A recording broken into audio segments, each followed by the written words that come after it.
My husband's face turned ashen when he returned from his business trip to find our joint accounts emptied and divorce papers on the kitchen table next to screenshots of him and his mistress in Bali, all dated during my second round of chemotherapy. The look in his eyes when he realized I'd discovered everything while fighting for my life was almost worth the betrayal, almost. Before we jump back in, tell us where you're tuning in from, and if this story touches you, make sure you're subscribed. Because tomorrow, I've saved something extra special for you. The steady beep of the heart monitor filled the sterile hospital room, a rhythmic reminder that I was still here, still fighting. October sunlight filtered through half-drawn blinds, casting long shadows across the polished floor. I adjusted my position on the hospital bed, wincing as the IV line tugged against my skin. 3 weeks into chemotherapy, and my body felt like it belonged to someone else. Hollow, fragile, a stranger's vessel I was forced to inhabit. My husband, Eric, sat in the corner chair, his attention fixed on his phone. His leg bounced with nervous energy, a habit I once found endearing, but now recognized as impatience. How long had he been like this? How many signs had I missed while building the life I thought we shared? Mrs. Palmer? A nurse appeared in the doorway, clipboard in hand. Time for your next round. Eric's head snapped up, relief washing over his face. That's my cue, he said, already rising from his chair. He leaned down, pressing a quick kiss to my forehead. Too quick, too perfunctory. I've got that budget meeting across town. Will you be okay if I head out now? Before I could answer, he was gathering his jacket, keys jingling in his pocket. The doctor wanted to talk to both of us about the treatment plan, I reminded him, hating the pleading note in my voice. He checked his watch, an anniversary gift I'd saved for months to buy. Can you just fill me in later? This meeting's been on the books for weeks. Reynolds is flying in specifically to go over the Singapore expansion. The nurse busied herself with my charts, her face carefully neutral, but I caught the slight tightening around her eyes. She'd seen this before, the partners who couldn't handle illness, who found every excuse to escape the reality of hospital rooms and medication schedules. Sure, I said finally. Go. He was out the door before the word fully left my mouth, the scent of his cologne lingering behind him like a taunt. The nurse, Danny according to her name tag, adjusted my IV without comment. 5 years, I said into the silence. She glanced up. Pardon? 5 years we've been married, together for 8. I stared at the ceiling, counting the tiny holes in the acoustic tiles. When did he become a stranger? Danny's hands were gentle as she checked my vitals. Cancer changes everything, she said quietly. Some people rise to the occasion, others. She didn't need to finish. I'd seen the pamphlets in the oncology waiting room, the ones discussing relationship strain during illness. I just never thought they'd apply to us. My phone chimed with a text message. Eric, meeting running late. Don't wait up. Love you. 3. Months ago, I would have believed him without question. Eric Palmer, rising star at Next Gen Financial, devoted husband, the man who promised to stand by me in sickness and in health. Now, doubt crept in like the nausea that followed each chemo treatment, insidious, inescapable. Ready for your treatment, Mrs. Palmer? Danny asked. Please call me Rachel. Rachel, then. Her smile was kind, lacking the pity I'd grown to despise. Let's get you through this round. As the medication began to flow through my veins, I closed my eyes and tried to remember when things had been good between us. The honeymoon in Costa Rica, hiking through lush rainforests, falling asleep to the sound of distant waves. Our tiny, first apartment, barely bigger than a shoebox, but ours. The way Eric used to look at me across crowded rooms, like I was the only person worth seeing. When had that changed? Before the diagnosis? After? Or had it been happening so gradually that I'd failed to notice until it was too late? Home was a modern townhouse in the suburbs, all clean lines and neutral tones. We'd bought it 2 years ago, celebrating with champagne on the empty living room floor, dreaming of the family we'd build within its walls. Now, it felt too big, too quiet, a showcase of the life we'd planned rather than the one we were living. I dropped my bag by the door, exhaustion seeping into my bones. Chemo days were always the worst, the fatigue, the nausea, the bone-deep ache that no painkiller seemed to touch. All I wanted was to sleep, but my mind raced with unanswered questions. Eric's side of the closet was in disarray, unusual for a man who color-coded his dress shirts. His suitcase was missing, along with several casual outfits he rarely wore, to the office. On the bedside table, his passport was gone from its usual drawer. Singapore expansion, budget meetings, late nights at the office. The excuses piled up like autumn leaves, fragile and ultimately transparent. I sank onto the edge of the bed, our wedding photo staring back at me from the nightstand. We looked happy, impossibly young, unaware of what lay ahead. Would we have made different choices if we'd known? Would he have walked away before vows were exchanged, before the word cancer entered our vocabulary? My laptop sat on the desk in our home office, the space we'd once talked about converting to a nursery. I wasn't looking for anything specific. When I opened his emails, or perhaps I was, and couldn't admit it to myself. Our accounts were linked, a practical decision made years ago that now felt like an unexpected gift. There it was, buried among work correspondence and promotional emails, a confirmation for a resort in Bali, not Singapore. Bali. For 2 people, deluxe ocean view suite, romantic package including couples massage and sunset dinner on the beach. Dates. Exactly when he claimed to be in Singapore for the expansion project. My hands shook as I scrolled through his recent emails, finding flight confirmations, restaurant reservations, an itinerary that had nothing to do with business and everything to do with pleasure.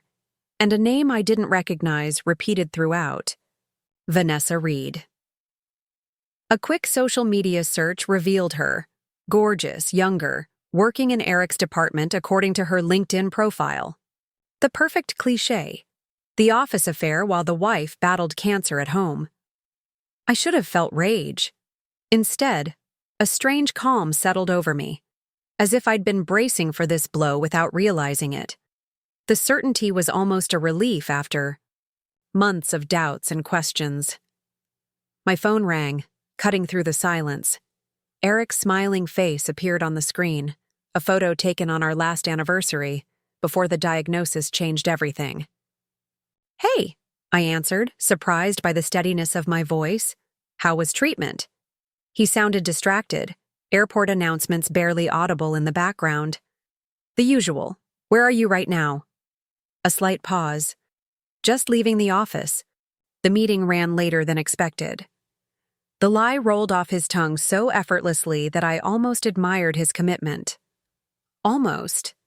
"That's funny," I said conversationally, "because it sounds like you're at an airport."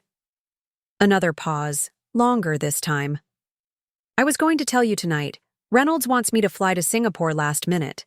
The expansion timeline got moved up." Singapore," I repeated. "Not Bali?" The silence that followed told me everything I needed to know. When he finally spoke, his voice had changed, defensive now. "Rachel, I can explain." "I'm sure you can," I interrupted, surprised by my own composure. "You've been explaining things away for months now. Late nights, missed appointments, the way you can barely look at me since I lost my hair." "That's not fair," he protested. "This has been hard on me, too." Something snapped inside me. The last thread of patience, perhaps, or the final illusion that the man I married still existed. "Hard on you?" My voice rose despite my best efforts. "I'm fighting for my life while you're planning romantic getaways with your mistress. Tell me, Eric, what exactly has been so difficult for you? Having a sick wife who no longer fits into your perfect life?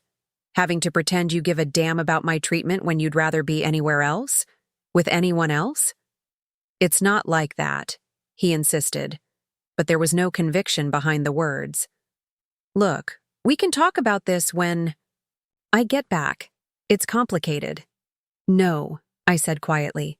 "It's actually very simple. You made vows, and you broke them. While I was sitting in a hospital chair having poison pumped into my veins to keep me alive, you were booking couples massages with another woman." In the background, a final boarding call echoed. He had a choice to make: stay on the line and fight for our marriage, or board that plane to Bali, to her. Preparing and narrating this story took us a lot of time, so if you are enjoying it, subscribe to our channel. It means a lot to us. Now back to the story. "I have to go," he said finally. "My flight's boarding. We'll figure this out when I get back. I promise." The line went dead before I could respond. My last glimpse of the man I thought I knew, a coward running away from the mess he'd created. I sat in the growing darkness of our bedroom, the evidence of his betrayal glowing from my laptop screen. 8 years together, reduced to flight confirmations and resort bookings. The future we'd planned, gone in an instant. Tomorrow he would be in Bali with Vanessa, drinking cocktails on the beach while I sat in the oncology ward. The unfairness of it burned in my chest, a different kind of pain from the cancer, sharper, cleaner, and strangely energizing. I picked up my phone again, scrolling through contacts until I found the name I was looking for.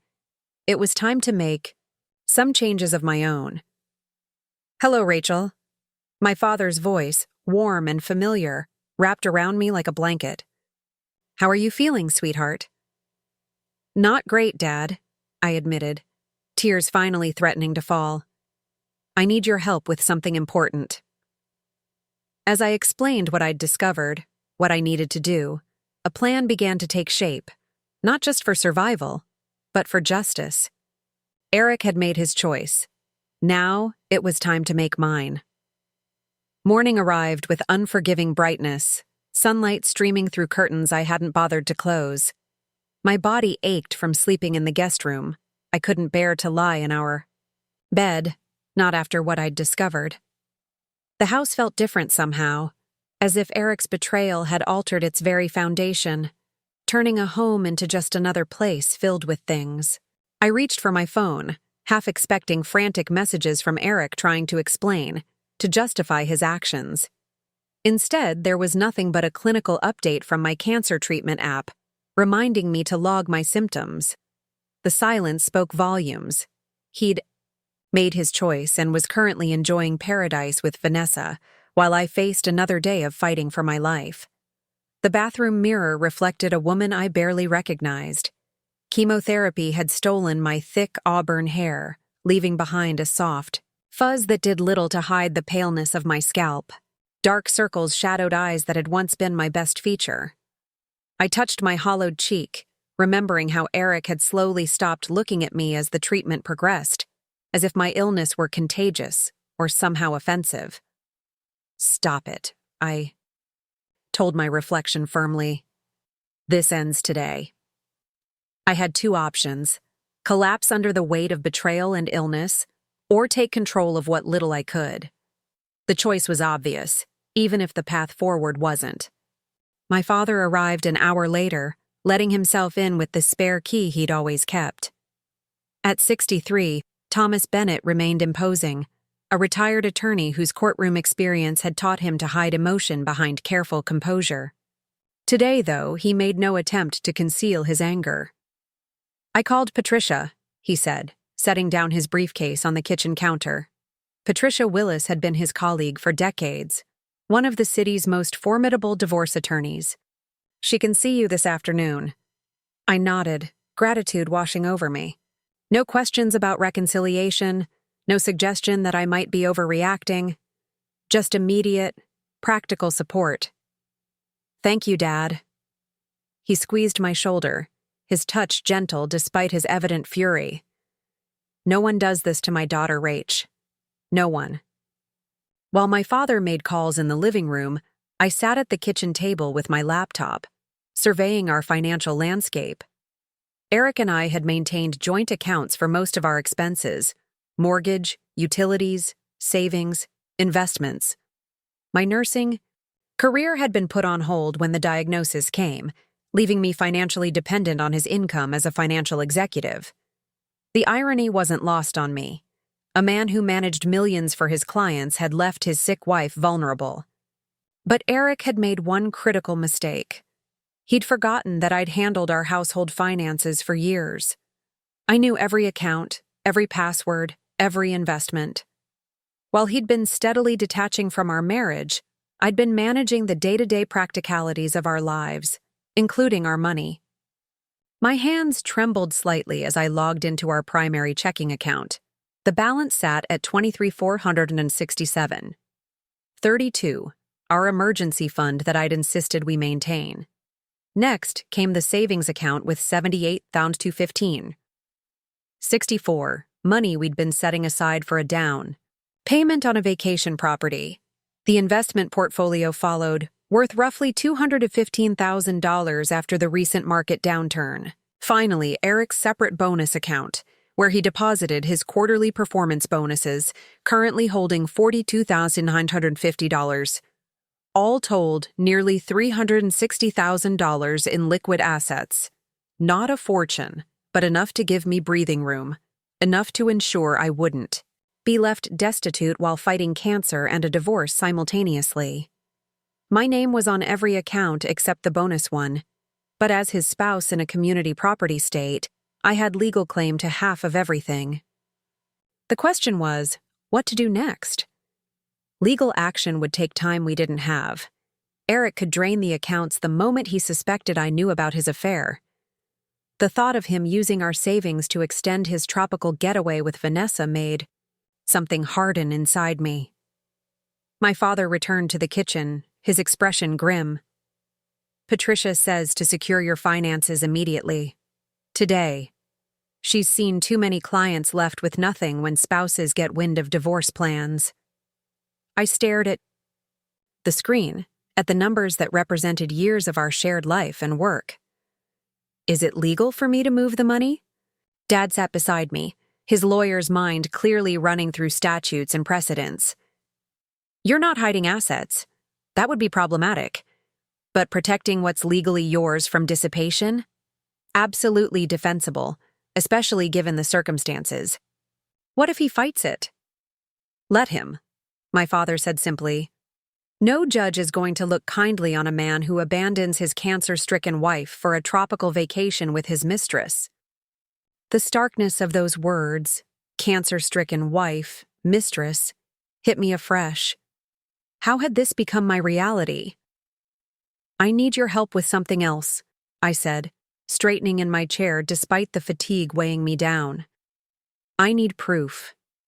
Pictures, messages, anything concrete showing he's in Bali with her, just in case he tries to deny it. Dad nodded, understanding immediately. I know someone. Former client works in digital investigation.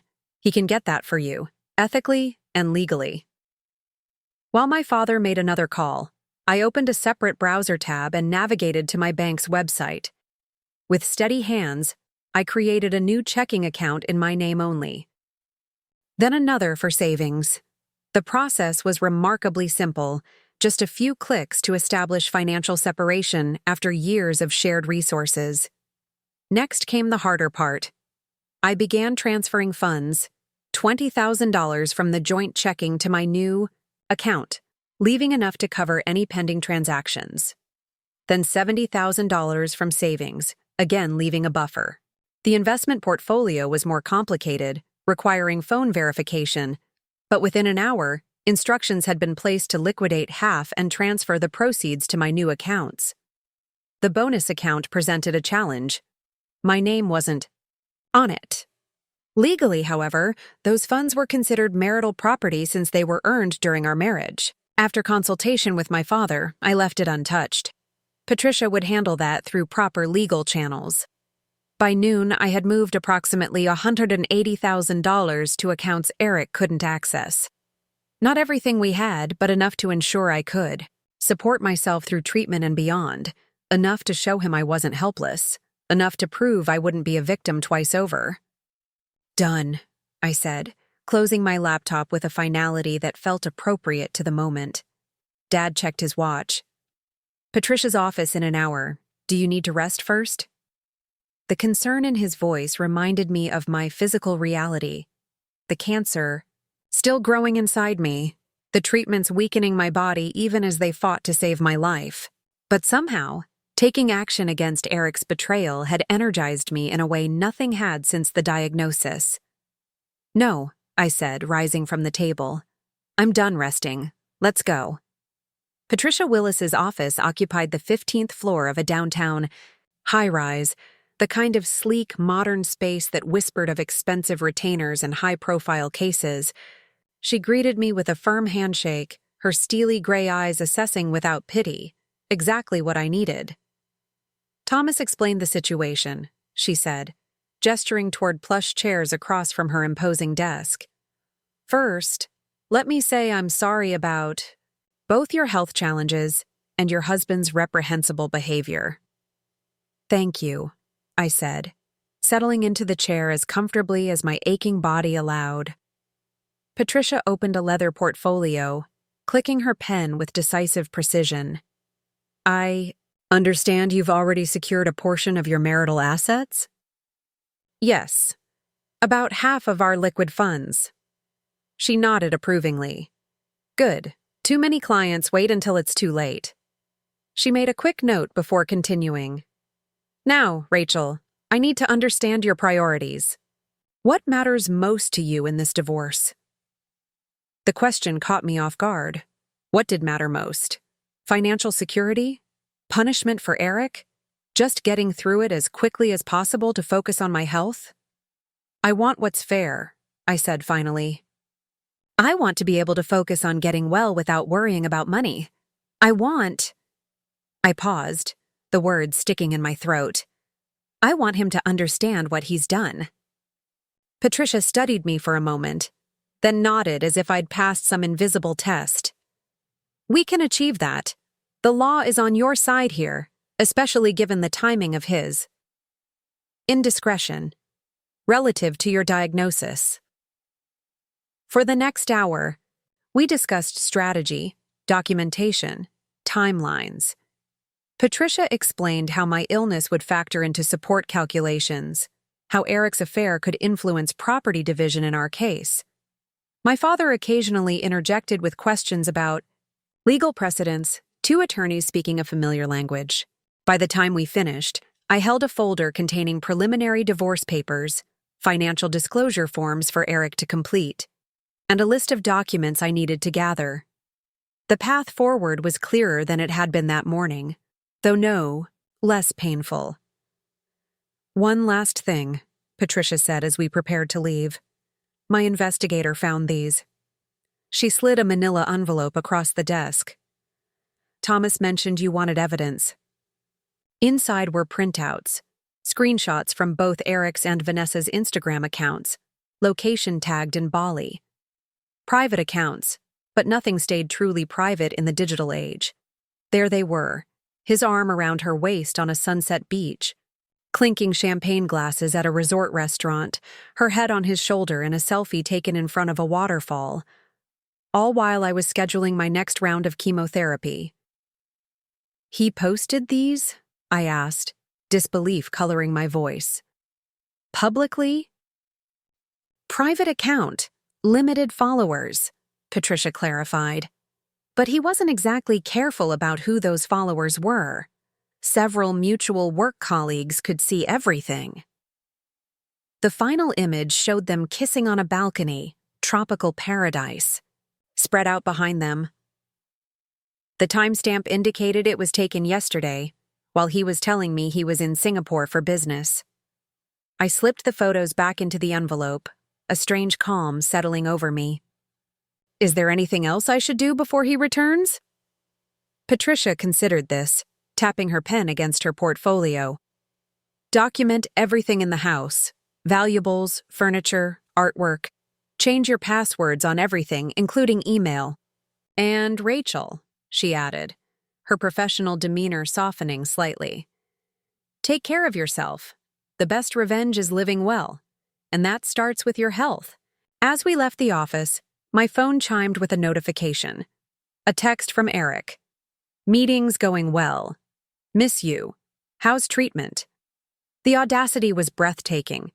Even now, caught in his deception, he continued the charade, spinning lies from a beach.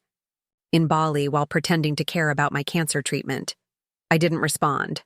Some messages didn't deserve answers. Instead, I turned to my father as we waited for the elevator. I want to go to the house, I said. There's something I need to do before my appointment tomorrow. Dad squeezed my hand, understanding in his eyes.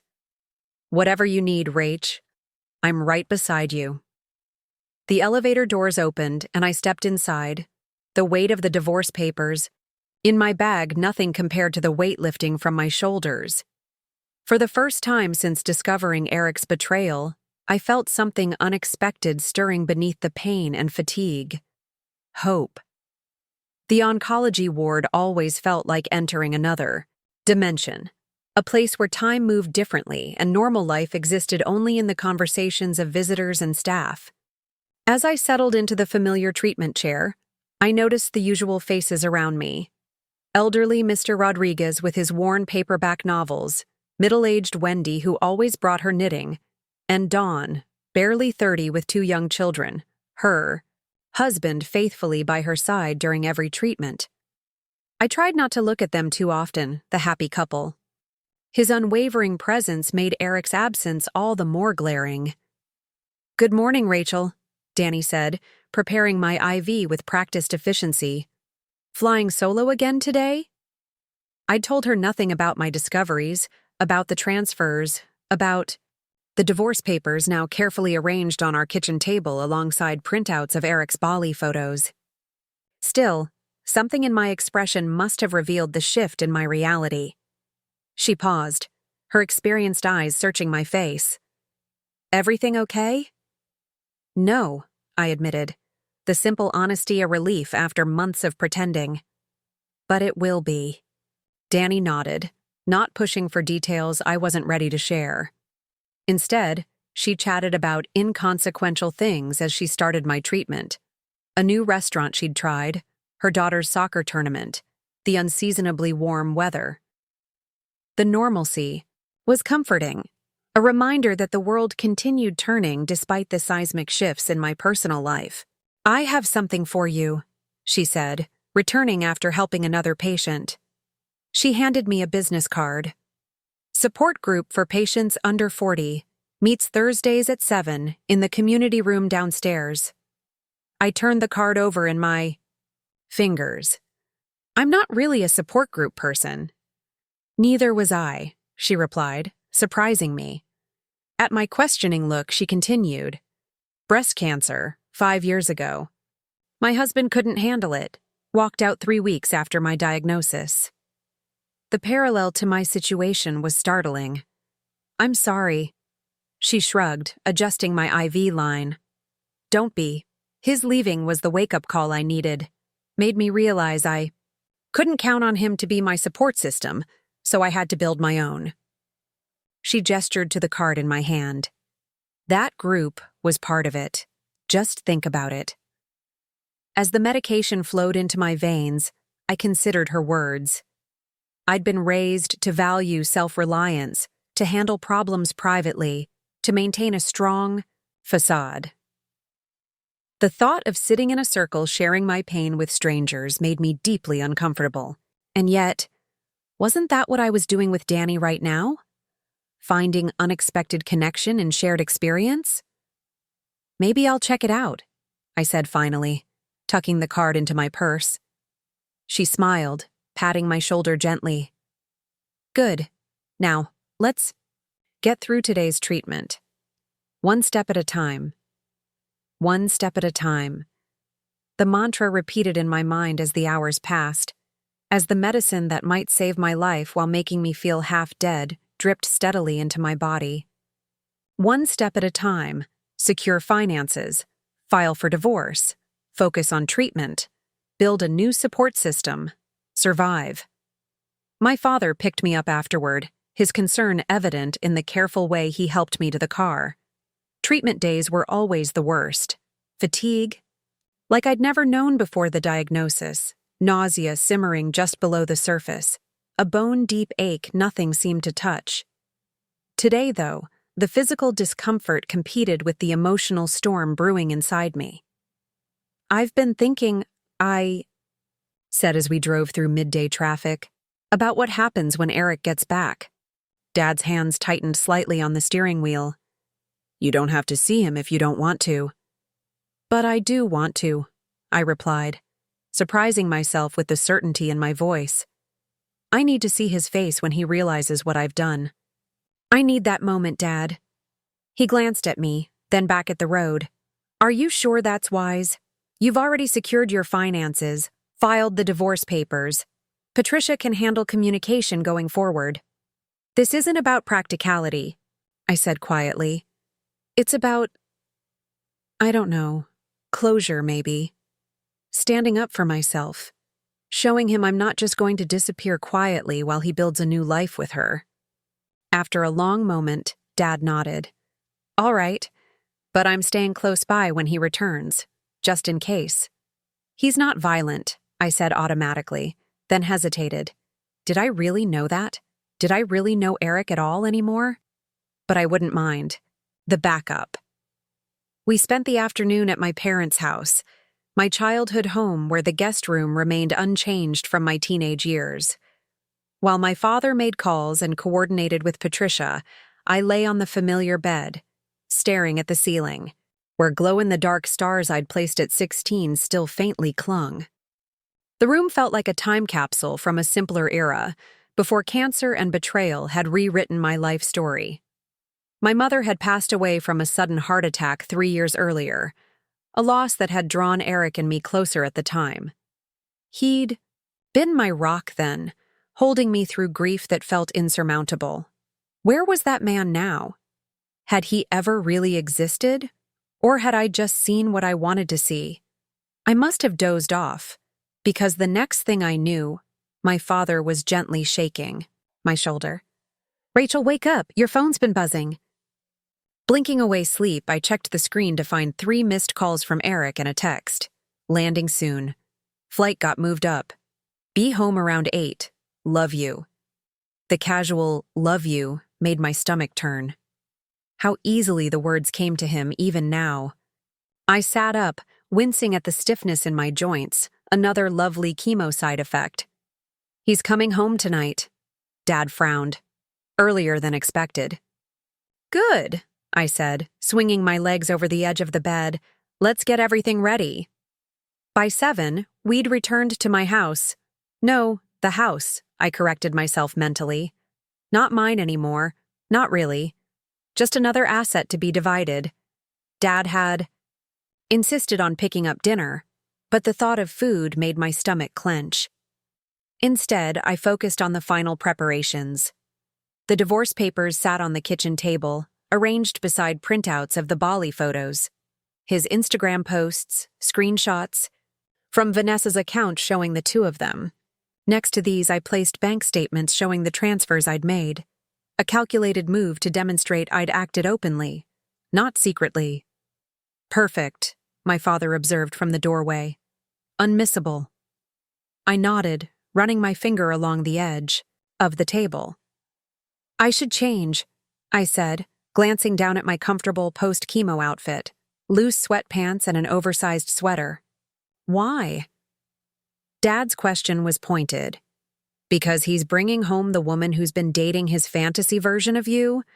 Let him see the reality he's been avoiding." The bluntness stung, but he wasn't wrong. Eric had been running from the reality of my illness from the beginning, the physical changes, the constant fatigue, the medical discussions. Part of his betrayal was an escape from being forced to confront human fragility through my cancer. "You're right," I conceded. "This is who I am now. If it makes him uncomfortable, that's his problem." I moved around the kitchen, brewing a ginger tea to settle my queasy stomach. The motions felt surreal, domestic routines continuing even as my marriage crumbled. Out of habit, I nearly made enough for 2 before catching myself. What if he doesn't come home? I asked suddenly, voicing the fear that had been building since my discovery. What if he stays with her? Dad considered this. Then the papers get served wherever he is, and you still win. He gestured around the space. This doesn't have to be the confrontation. The actions you've already taken, securing your finances, filing for divorce, those are the real power. Moves. Everything else is just closure. The distant sound of a car door slamming jolted me from our conversation. Through the kitchen window, I could see headlights illuminating the driveway. My heart hammered against my ribs, adrenaline temporarily overriding the fatigue of treatment. He's here, I whispered unnecessarily. Dad straightened, protectiveness radiating from him. Do you want me to stay in the room or give you space? I took a deep breath, steadying myself. Maybe hang back a bit. I need to do this, but I'll be right in the living room, he promised. One shout away. The sound of a key in the lock echoed through the house. There was a momentary pause. Had he noticed my father's car in the driveway? Before the front door swung open, footsteps in the entryway, the thud of luggage being set down. Rachel? Eric's voice called out. You home, babe? Babe? The casual endearment from the man who'd just spent a week in a luxury resort with another woman while I fought cancer alone. In the kitchen, I replied, amazed at how steady my voice sounded. More footsteps, then he appeared in the doorway. Eric looked tanned and rested, his normally clean-shaven face sporting fashionable stubble, his blue eyes bright from his vacation. He wore designer jeans and a linen shirt I'd never seen before. New purchases for his tropical getaway, perhaps. At the sight of me sitting calmly at the kitchen table, a smile spread across his face. Hey, you're up. I thought you might be resting after treatment. He moved toward me, arms opening for an embrace. I remained seated, my hands curled around my mug of tea. How was Bali? He froze mid-step, his smile faltering but not quite disappearing. What? Bali, I repeated, gesturing to the photographs spread on the table. It looks beautiful this time of year. The Ayana Resort, was it? Ocean view suite, couples massage package? The color drained from his face as his eyes fell on the table's contents. The photos, the bank statements, the legal papers. His gaze darted between them, comprehension dawning slowly, then all at once. Rachel, I can explain. Can you? I interrupted, keeping my voice level despite the tremor threatening to overtake me. Can you explain why you were in Bali with your girlfriend while telling me you were in Singapore for business? While I was in chemotherapy fighting for my life? Eric's mouth opened and closed, words failing him. His gaze locked on the bank statements, realization washing over his features. You transferred the money? All of it? Not all of it, I corrected. Half. My half. The law entitles me to 50% of our marital assets, Eric. I just took what was legally mine. He stepped forward, one hand reaching for the statements. You can't do that. You can't just... She absolutely can. My father's voice came from behind him, firm and authoritative. Eric whirled around, startled by the unexpected presence. Dad stood in the doorway, arms crossed, expression stern. And she did. Legally. Eric's shock gave way to anger. This is between me and my wife, Thomas.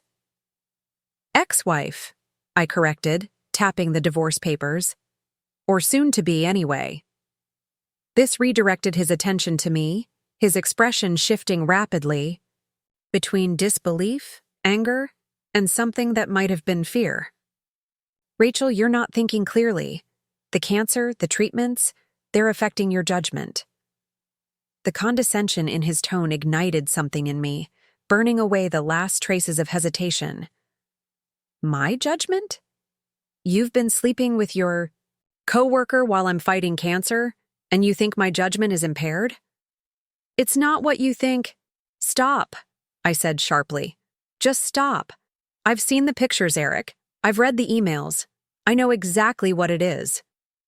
He ran a hand through his hair, frustration evident. Then, changing tactics, his expression softened into what I recognized as his negotiation face, the one he used to close deals at work. Look, I know how this looks. I made a mistake, a huge mistake. But we can work through this. People overcome affairs all the time. This isn't about the affair, I said quietly. It's about you abandoning me when I needed you most. It's about you living a double life while I was fighting for mine. It's about discovering that the person I trusted most in this world couldn't be bothered to sit through a chemo treatment, but could find time for a romantic getaway with someone else. His face flushed, defensive anger replacing the placating tone. Do you have any idea how hard this has been for me? Watching you get sick, never knowing what to say, feeling helpless. All the time? I needed a break, Rachel. Just a break. The selfishness of his words hung in the air between us. A break. As if my cancer were an inconvenience he'd needed a vacation from, rather than a life-threatening illness I couldn't escape. In that moment, I saw Eric clearly for perhaps the first time, not the husband I'd loved, but a man unable to honor his vows when they became difficult. Well, I said finally, you've got your break. A permanent one. My attorney will contact you about next steps. Eric's gaze darted back to the bank statements, real panic setting in. What am I supposed to do about money? The mortgage payment is due next week. Figure it out, I replied, echoing his own dismissive words from months earlier when I'd expressed fears about my prognosis. I'm sure Vanessa can help. She seemed very helpful in Bali. His face contorted, with anger. You vindictive bitch, you planned this whole thing. My father stepped forward instantly, but I raised a hand to stop him. No, Eric, you planned this whole thing the moment you decided your tropical affair was more important than your wedding vows. I'm just making sure I don't become a victim of your selfishness twice over. I stood up slowly, my body protesting after the day's treatment. You should go. The divorce papers explain everything, including that this house is now contested property. My attorney has arranged temporary housing for me elsewhere. This is my house too, he protested. You can't just kick me out. I'm not, I replied calmly. Stay if you want. But I won't be here, and half the furniture won't either. The movers are coming tomorrow. His eyes widened at this final evidence of how thoroughly I had prepared, how completely I had wrested control from him. Rachel, please. We need to talk about this rationally. We're past talking, I said, gathering the photos and statements into a neat pile. Check your email. My lawyer sent everything you need to know. As I moved to leave the kitchen, Eric reached for my arm. Wait. My father was between us instantly, his voice low and dangerous. Don't. Eric backed away, hands raised in surrender. The fight seemed to drain out of him all at once, replaced by the dawning realization that his comfortable life had imploded. He looked lost standing in our kitchen, a stranger in what had once been our shared home. I paused at the doorway, turning back one last time. You know what the worst part is? I would have forgiven almost anything if you'd just been honest. If you'd told me you couldn't handle my illness. If you'd asked for a separation. If you'd shown even a fraction of courage. Instead, you lied and snuck around behind my back while I was at my most vulnerable. He had no response to that, no defense that could possibly justify his actions. Goodbye, Eric, I said softly, and walked out of the kitchen, out of my marriage, and into whatever waited on the other side of betrayal. As I stepped into the cool evening air, my father's steady presence beside me, I felt something unexpected beneath the pain and fatigue, something that might, with time, grow into strength. My father's guest room became my sanctuary in the days that followed. After years of independence, returning to my childhood home felt like both a regression and a relief. The familiar surroundings provided comfort as my body battled both cancer and the aftershocks of betrayal. The movers had collected my essential belongings from the house while Eric was at work. Clothes, personal items, the jewelry my mother had left me, photo albums that predated my marriage. I'd left the furniture we'd chosen together, the wedding gifts, the accumulated trappings of a life that no longer existed. Material things seemed inconsequential compared to the battle for my health and dignity.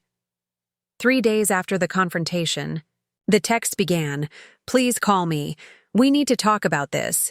Then, "You can't just cut me off financially like this. I have bills to pay." And later, "My card was declined at dinner. This is getting ridiculous, Rachel." I forwarded each message to Patricia without responding. She had advised minimal contact, everything through proper legal channels. "Don't give him ammunition," she'd warned. "Every direct communication is a chance for him to manipulate the narrative." Morning brought a string of missed calls and a voicemail I couldn't bring myself to delete before listening. "Rachel, it's me." Eric's voice sounded strained, desperate. "The mortgage company called. The payment's overdue. My credit cards are maxed out from the trip, and I can't access our savings. Please be reasonable. We can work something out, but I need access to some funds. Call me back." No apology, no acknowledgement of the affair, just concern about money and inconvenience. I deleted the message and blocked his number. An hour later, my phone rang with an unfamiliar number. Against my better judgment, I answered. "Rachel, don't hang up." It was Vanessa. The sound of her voice, younger than I'd expected, oddly tentative, sent a shock through my system. "How did you get this number?" I managed, gripping the phone tightly. "Eric gave it to me." A pause. He's not doing well. He can't pay his bills. He might lose the house." I cut her off. "Why is any of that my concern?" Her tone turned. Pleading. "Look, I know you're upset." "Upset?" I repeated, incredulous. "My husband had an affair while I was undergoing chemotherapy. Upset doesn't begin to cover it." "It wasn't like that," she protested. "He was lost, struggling with your illness. He needed someone to talk to, and things just happened." The audacity stunned me momentarily. "Let me make something very clear," I said finally, my voice steady despite the rage building inside me. "Eric made his choices. Now he's living with the consequences. If you're calling to convince me to bail him out financially, you're wasting your time." "But he could lose everything," she insisted.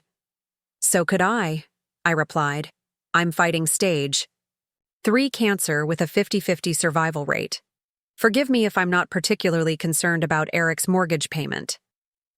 Silence stretched between us. Then, surprisingly, her voice softened. "I didn't know it was that serious. He said you were getting treatment, but he made it sound routine." Of course he had. Eric had been minimizing my illness from the beginning, even to his mistress. "Well, now you know. Anything else?" Another pause. "No, I'm sorry for calling." "I'm sorry too," I said, though not for the reason she might assume. I ended the call, then sat staring at the phone, processing what had just happened. The woman my husband had chosen over me had called to plead his case, not even realizing the severity of what I was facing. How little he must have told her about my condition, about our life together.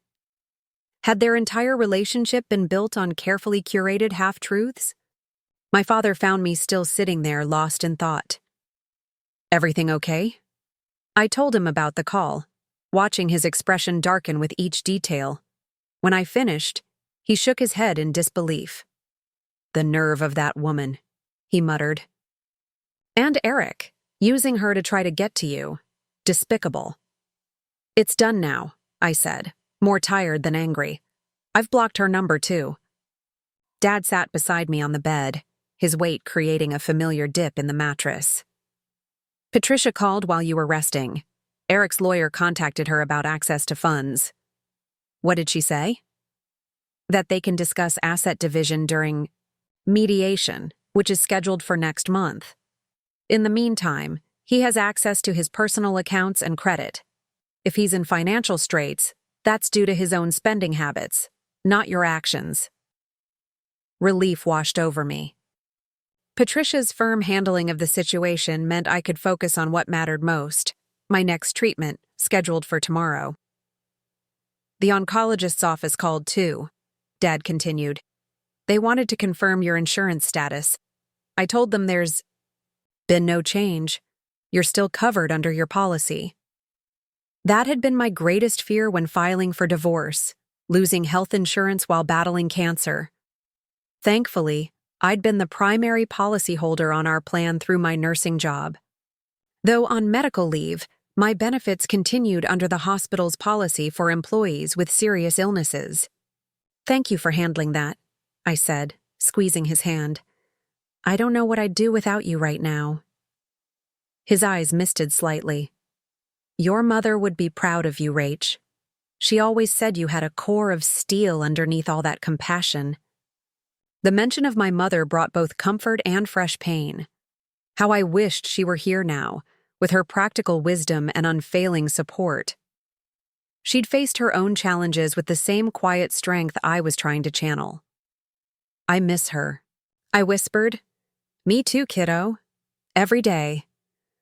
We sat in companionable silence for a moment before he patted my knee and stood. Get some rest. Big day tomorrow. After he left, I pulled out the support group card Danny had given me. Thursday, 7 p.m. Tomorrow evening, after my treatment. The timing seemed significant somehow, a door opening just when I needed it most. Morning came with the now familiar wave of anxiety that preceded each treatment.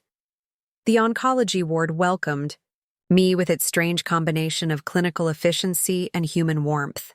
Danny greeted me with a smile that turned questioning when she saw my father instead of Eric beside me.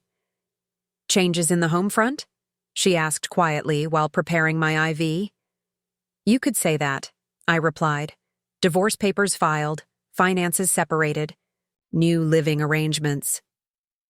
Her eyes widened slightly before her professional composure returned. Good for you, she said simply, securing the IV line with practiced gentleness. How are you holding up? One day at a time, I admitted. Actually, I was thinking about that support group you mentioned. Is it too late to join? Her smile returned, warmer now. Never too late. I'll be there tonight too. I help facilitate. No pressure to share if you're not ready. The treatment passed in a haze of medication and fatigue. By late afternoon, I was settled back in my father's guest room, trying to gather the energy for the evening meeting. Part of me wanted to cancel, to surrender to the exhaustion pulling at my limbs. The larger part recognized I couldn't face this journey alone.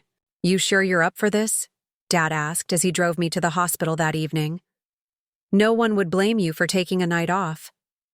I need to do this, I said, watching familiar streets pass by the window. I need to find people who understand. The community room was set up with chairs in a circle, refreshments on a side table, soft lighting creating an atmosphere of casual intimacy. 7 people were already seated, a mix of ages and backgrounds with one unmistakable commonality: the look of those who had faced mortality and been forever changed by the encounter. Danny spotted me hovering in the doorway and came over, touching my arm lightly. So glad you made it. Let me introduce you. She led me to the circle where faces turned toward me with expressions of quiet welcome. Everyone, this is Rachel. She's joining us tonight. Simple nods, murmured greetings. No pressure, no expectations. A woman about my age with a colorful scarf wrapped around her head patted the empty chair beside her. First time's the hardest, she said with a gentle smile. I'm Mia, stage 2 lymphoma, 6 months into treatment. Rachel, I replied, settling into the chair. Stage 3 breast cancer, 4 months in, and newly separated. Mia's eyes reflected understanding without pity. Double whammy. Been there. Before I could respond, the meeting began, facilitated by a social worker named Keith and Danny. The format was casual. People shared if they wanted to, others simply listened. Topics ranged from treatment side effects to insurance battles to family reactions. When my turn came, I surprised myself by speaking. My husband left me for another woman while I was undergoing treatment, I said, the words falling into the supportive silence.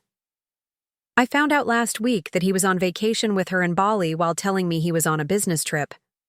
No gasps of shock, no platitudes about things getting better. Just nods of recognition from several members. "What did you do?" asked an older man with kind eyes and a surgical scar visible above his collar. "I transferred half our assets to accounts he can't access, filed for divorce, and moved out while he was still on his trip." This brought several smiles and one "good for you" from across the circle. "How are you feeling about it now?" Keith asked gently. I considered the question, appreciating its complexity.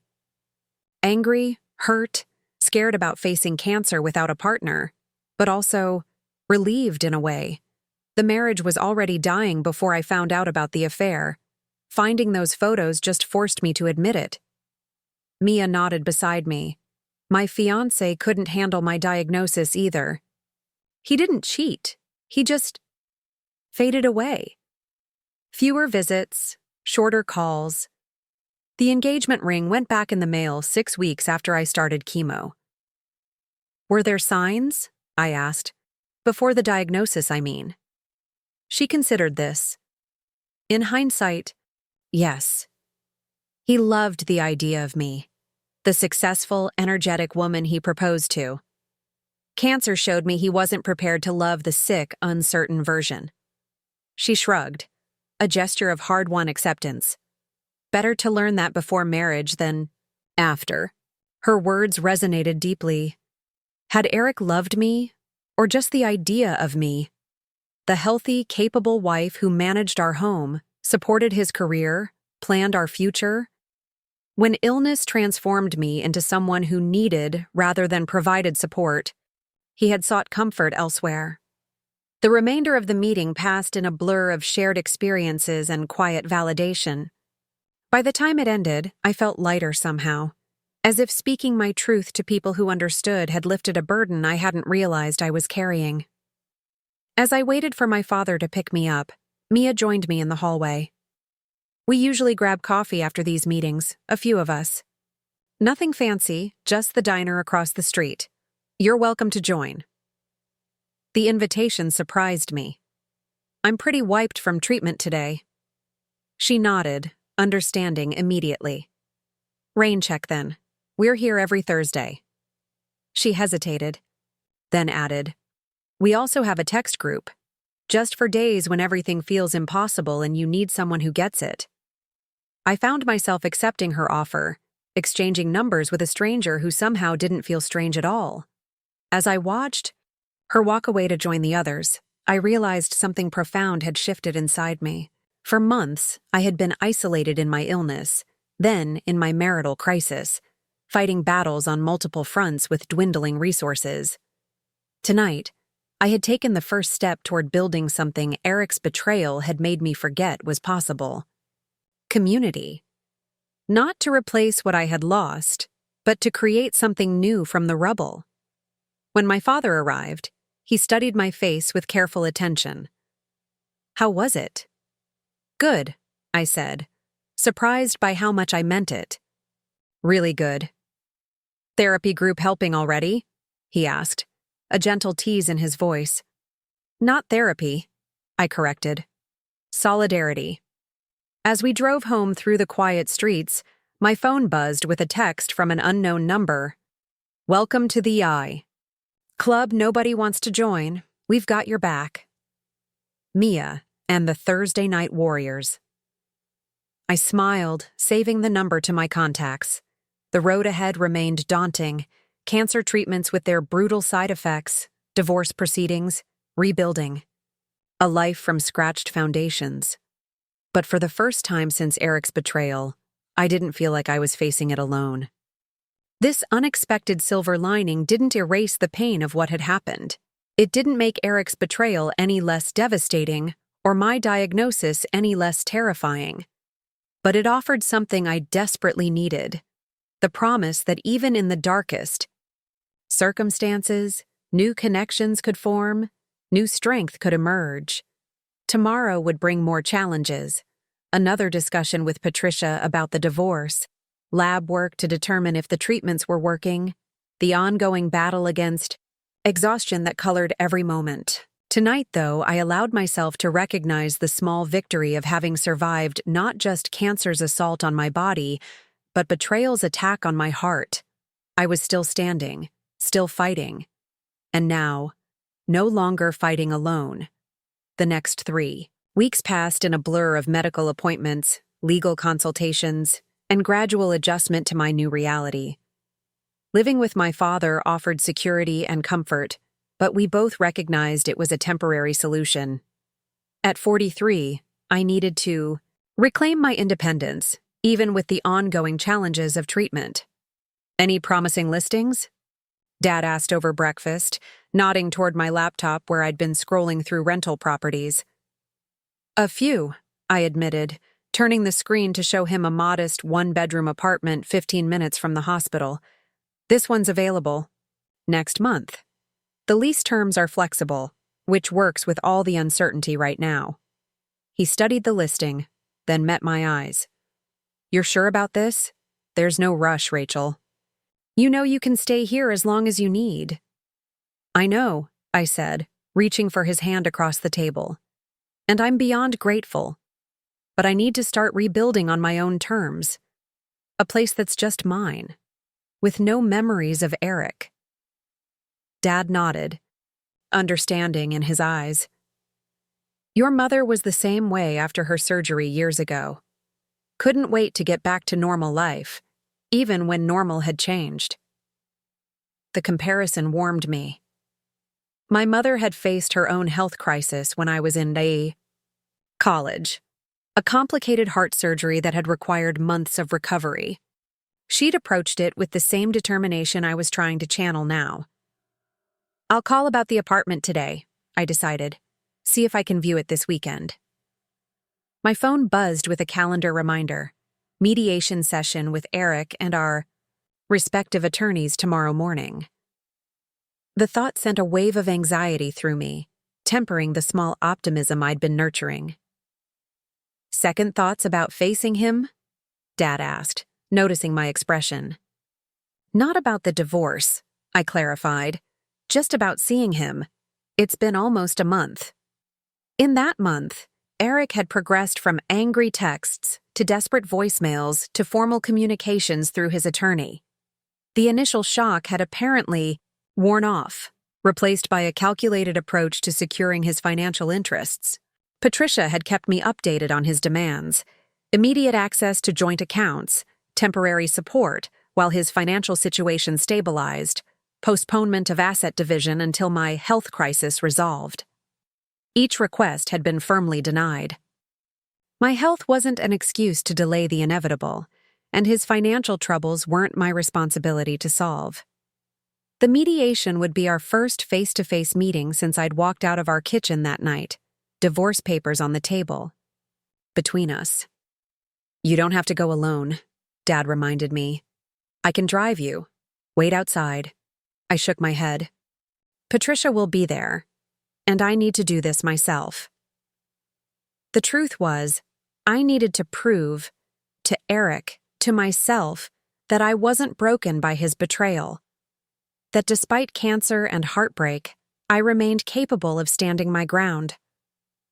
Later that afternoon, I met with Dr. Sharma, my oncologist, for my regular assessment. The sterile examination room had become almost familiar over the months, its institutional blue walls and medical posters a backdrop to the fight for my life. "Your latest scans show promising results," Dr. Sharma said, studying the images on her tablet. The tumor has reduced in size approximately 30% since we began treatment. Blood work is also showing improvement. Relief washed over me. So, the treatment is working? She nodded, her expression cautiously optimistic. It's responding well, but we need to continue the current protocol for at least another 3 cycles before reassessing. 3 more cycles, 3 more months of debilitating treatments, side effects, exhaustion. The thought was daunting, but less terrifying than the alternative. I've noticed you've been arriving with your father recently, Dr. Sharma commented as she updated my chart. Is your husband unable to attend? I hesitated, then decided on honesty. We're divorcing. He's no longer involved in my care. Dr. Sharma's fingers paused on her tablet, her gaze meeting mine with practiced compassion. I'm sorry to hear that. Unfortunately, it's not uncommon for relationships to face significant strain during cancer treatment. He had an affair, I said bluntly. While I was undergoing chemotherapy, her expression shifted slightly, professional neutrality giving way to momentary surprise before settling into something softer. That must be incredibly difficult, especially during this time. It is, I acknowledged. But in some ways, it's clarifying. Fighting 2 battles at once, cancer and a failing marriage, has shown me what I'm capable of handling. She considered this, then set her tablet aside. Support systems are crucial during treatment. Do you have people you can rely on? I thought of my father's unwavering presence, the Thursday night warriors from support group, Danny's quiet, encouragement. Yes. Different than I expected, but yes. Good. She made a final note in my chart. I'm adding a referral to our psycho-oncology department. They specialize in the emotional aspects of cancer treatment, including major life disruptions like divorce. Entirely optional, but the resource is there if you want it. I thanked her, collecting the printed referral along with my updated treatment schedule. As I prepared to leave, Dr. Sharma touched my arm lightly. Rachel, I've been treating cancer patients for 20 years. The ones who survive and thrive aren't necessarily those with the most aggressive treatment plans or the best prognosis on paper. They're the ones who find purpose in the journey, who refuse to let cancer, or anything else, define their story. Her words stayed with me as I left the hospital, resonating with something taking shape inside me. For months, I had been defined by external forces. Cancer transforming my body, Eric's betrayal shattering my marriage. But in the wake of these events, I was gradually reclaiming definition of myself. The morning of the mediation arrived with gray skies and steady rain, weather suited to the somber task ahead. I dressed carefully, professional slacks and a comfortable blouse, a scarf covering my still-growing hair. Not to impress Eric, but to remind myself of the woman I was becoming. Resilient, determined, unwilling to be diminished by circumstance. Patricia met me outside the mediator's office, her confidence bolstering my own. Remember, she said as we waited, this is a negotiation, not a reconciliation. Stay focused on the legal matters, not emotional ones. I nodded, grateful for her clarity. What's our main goal today? Establishing the framework for asset division and making it clear that delaying tactics won't work. Your health situation doesn't change your right to an equitable settlement now. The door opened and a receptionist invited us into a conference room. Eric was already seated with his attorney, a polished man in his 50s whose expression gave nothing away. My eyes went immediately to Eric, assessing the changes a month had wrought. He looked thinner, the confident shine diminished. His normally impeccable appearance showed subtle signs of strain. Shirt slightly wrinkled, hair a bit too long. When he saw me, something flickered across his face. Regret, anger, concern. It passed too quickly to interpret. Mrs. Palmer, the mediator, greeted me, a neutral woman with gray-streaked hair and direct eyes. "Please, have a seat." The formality of being addressed by my married name jarred me. Soon I would reclaim my maiden name, Bennett, another step in reconstructing my identity. For the next 2 hours, we navigated the complex terrain of untangling lives once intertwined. Bank accounts, retirement funds, property division, insurance policies, each item dissected with clinical precision. Patricia advocated firmly for my interests, countering each of Eric's attorney's attempts to delay or minimize. Eric spoke little, his gaze frequently drifting to me when he thought I wasn't looking. Once, during a discussion of the house sale, our eyes met directly. I held his gaze steadily, refusing to look away first. After a moment, he dropped his eyes to the documents before him. It was nearly noon when the mediator called a brief recess. As Patricia stepped out to take a call, I remained seated, reviewing the preliminary agreement taking shape. Eric's attorney left as well, heading toward the restrooms, leaving Eric and me alone for the first time since that night in our kitchen. The silence stretched between us, heavy with unspoken words. "You look better," he said finally, his voice unexpectedly gentle. "Healthier." I glanced up, weighing how to respond. "The treatments are working," I said simply. He nodded, fidgeting with his pen. "That's good. I'm glad to hear that." Another silence, this one crackling with tension. Why her? The question escaped before I could stop it, breaking Patricia's cardinal rule about keeping emotions separate from legal proceedings. Eric looked startled, then pained. "Rachel?" "No, I really want to know," I pressed, surprising myself with the steadiness of my voice. Was it just because she's healthy, young, available? Or was there something specific about her that was worth throwing away 8 years of marriage? He set the pen down carefully, as if buying time to formulate an answer. "It wasn't about her, not really. It was." He trailed off, then tried again. "When you got sick, everything changed. You changed. I didn't know how to be the person you needed. Vanessa was uncomplicated. An escape." "An escape," I repeated, the words bitter on my tongue. "While I was fighting for my life, you needed an escape." "That's not fair." "None of this is fair, Eric. Cancer at 43 isn't fair.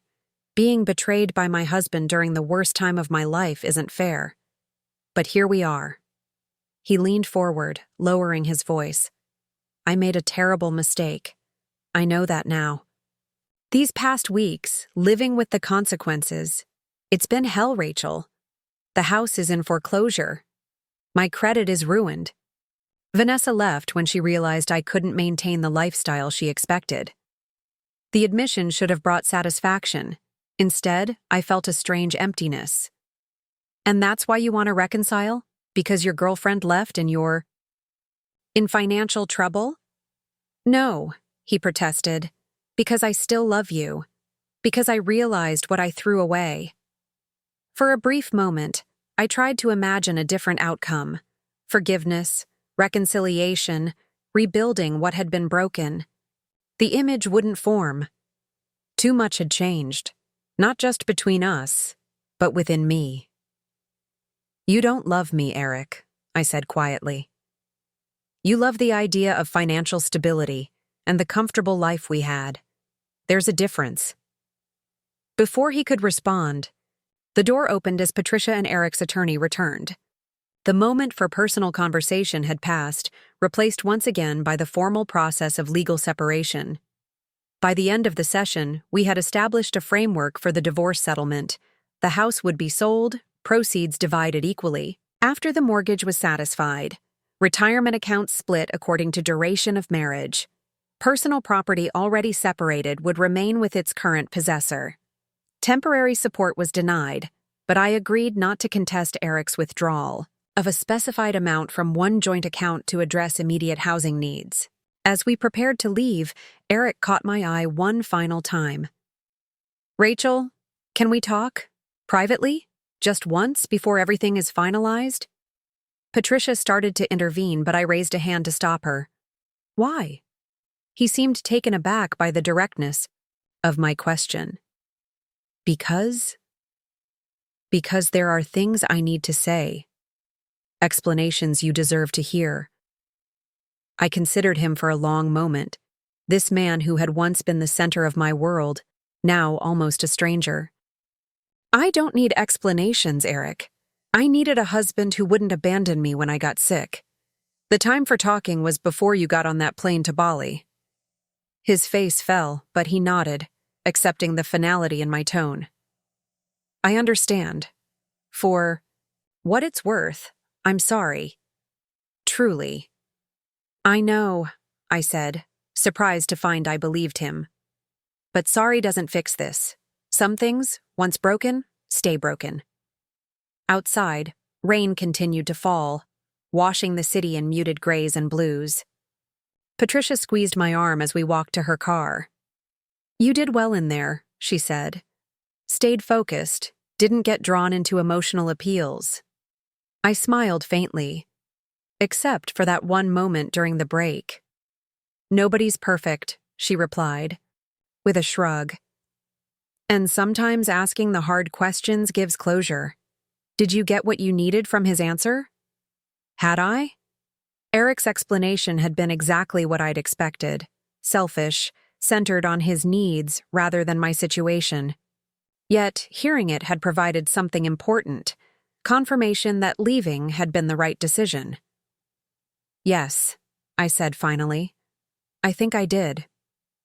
That evening, I sat in my usual place at the support group, listening as others shared their weekly struggles and victories.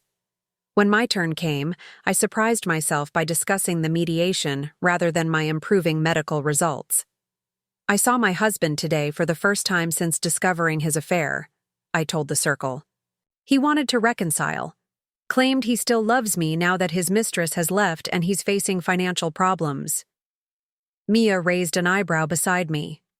And I realized something important, I continued. Cancer takes so much from us.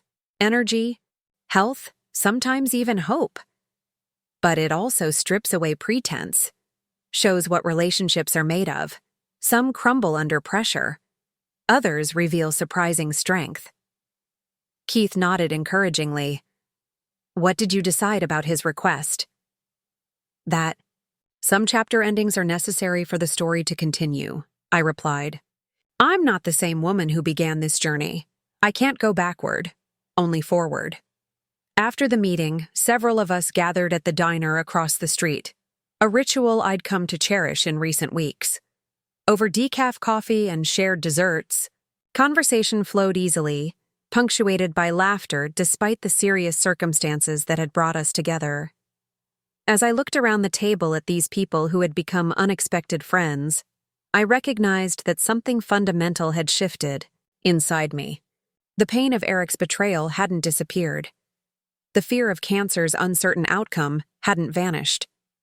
But alongside these hard realities, something new had taken root. A sense of possibility, of forward movement. Tomorrow I would view the apartment, take another step toward independence. Next week would bring another treatment, another battle in the ongoing war against cancer.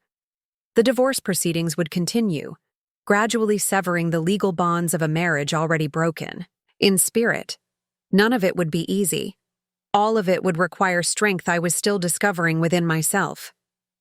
But for the first time since finding those damning photos of Eric in Bali, I felt something unexpected stirring beneath the pain and uncertainty.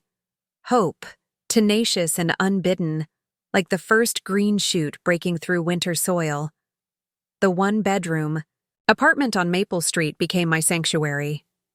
Small but flooded with natural light, it featured large windows overlooking a community garden, hardwood floors that creaked pleasantly underfoot, and just enough space for the essentials I'd brought from my former life. Most importantly, it was mine alone, a fresh canvas unmarked by memories of Eric or our marriage. This is the last box, my father announced, setting down a container labeled kitchen with exaggerated care. Though I still don't understand why you wouldn't let me hire movers. I smiled, arranging mugs on an open shelf. Because I wanted to do this myself, or at least as much as I could. The truth was more complicated. Each item I unpacked, each deliberate choice about what to bring to my new home and what to leave behind, felt like a reclamation of agency after months of having so little control over my life. Dad glanced around the half-furnished space, concern etched in the lines around his eyes. "Are you sure you'll be comfortable here? It's not too late to reconsider staying with me a bit longer." "I'm sure," I said, reaching for his hand. "The hospital is 10 minutes away. The pharmacy delivers, and I promise to call if I need anything." He nodded reluctantly. "Your mother would say I'm being overprotective." "She would," I agreed, "and she'd be right. But I love you for it." After he left, I continued unpacking slowly, pacing myself as Dr. Sharma had advised. The previous week's treatment had been particularly grueling, leaving me with bone-deep fatigue and persistent nausea. Still, there was satisfaction in each small accomplishment: books arranged on shelves, clothes hung in closets, a new set of sheets on the bed I'd purchased for this fresh start. By evening, exhaustion forced me to stop. I settled onto the windowsill, seat with a cup of ginger tea, watching as the community garden below filled with after-work visitors tending to their plots. An elderly woman carefully watered rows of vegetables. A young couple harvested tomatoes, laughing together. A man about my age knelt in the soil, transplanting seedlings with methodical care. I wondered about their stories, their challenges. Did any of them know what it felt like to have your body turn against you?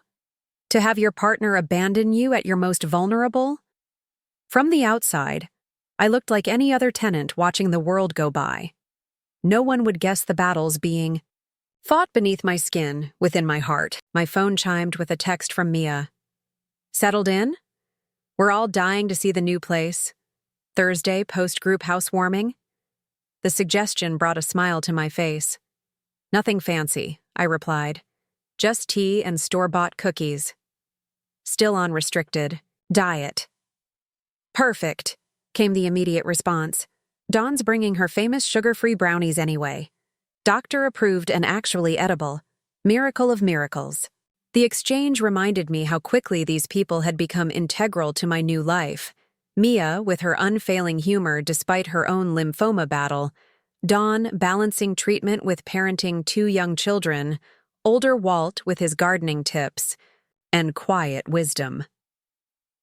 The Thursday Night Warriors, as we half-jokingly called ourselves, had created a pocket of understanding in a world that often didn't know how to handle illness and its aftermath. As darkness fell, I found myself filled with an unexpected contentment. This small apartment represented more than just housing. It was a statement of intent, a declaration that regardless of what cancer or divorce might take from me, I was determined to build something meaningful from what remained. The feeling lasted until precisely 8:42 the next morning, when my phone rang as I was preparing for a follow-up appointment with Dr. Sharma. "Rachel Bennett?" The voice was unfamiliar, professionally neutral. "Yes, this is Rachel." I'd begun using my maiden name again, though the legal change wouldn't be final until the divorce. "This is Carol from Westside Medical Insurance Services. I'm calling about a flag on your coverage status." My stomach dropped, hand tightening around the phone. "What kind of flag?" "It appears your policy has been modified. Effective yesterday, your coverage level changed from the comprehensive family plan to basic individual coverage. This represents a significant reduction in benefits, particularly regarding specialized treatments." The room seemed to tilt slightly as implications cascaded through my mind. My cancer treatments, the specialized medications, the cutting-edge protocol Dr. Sharma had recommended, had been covered under the comprehensive plan. The basic plan would cover only standard treatments, leaving me responsible for the difference. Thousands of dollars per session. Tens of thousands over the course of the remaining treatment cycle. There must be a mistake, I said, struggling to keep my voice steady. I'm the primary policyholder. I never authorized any change to my coverage. According to our records, the change was processed through your employer, Mercy Regional Hospital. Since you're on medical leave, your spouse, Eric Palmer, was listed as the authorized contact for benefits adjustments. Eric, of course, unable to access our joint accounts, he'd found another way to exert control. That's incorrect, I stated firmly. I'm in the process of divorcing Mr. Palmer. He has no authorization to make changes to my benefits. And Mercy Regional has a policy protecting employees on medical leave from coverage reductions. I see, Carol said, her tone shifting slightly. In that case, I recommend contacting your HR department immediately. Until this is resolved, you should be aware that any treatment scheduled will be processed under the reduced coverage terms. My mind raced to my calendar. Next treatment, 3 days away. The appointment with Dr. Sharma, 2 hours from now. Insurance bureaucracy. Notoriously slow to correct errors, even ones with potentially life-threatening consequences. Thank you for the information, I managed, ending the call as calmly as possible before immediately dialing Mercy Regional's HR department. 20 minutes of being transferred between departments, explaining the situation repeatedly, and navigating. A labyrinth of policies left me with limited answers and mounting anxiety. Yes, Eric had called claiming to be making adjustments to our family coverage due to financial hardship. Yes, someone had processed the change despite protocols that should have prevented it. No, they couldn't immediately reverse it. There were procedures, forms to be filed, approvals needed. We'll expedite this as much as possible, Ms. Bennett, the HR director assured me. But realistically, it may take up to 2 weeks to restore your previous coverage level. 2 weeks. 2 vital treatments. Thousands of dollars I didn't have. Not after establishing my new life separate from Eric's financial sabotage. By the time I arrived at Dr. Sharma's office, my hands trembled with a combination of rage and fear.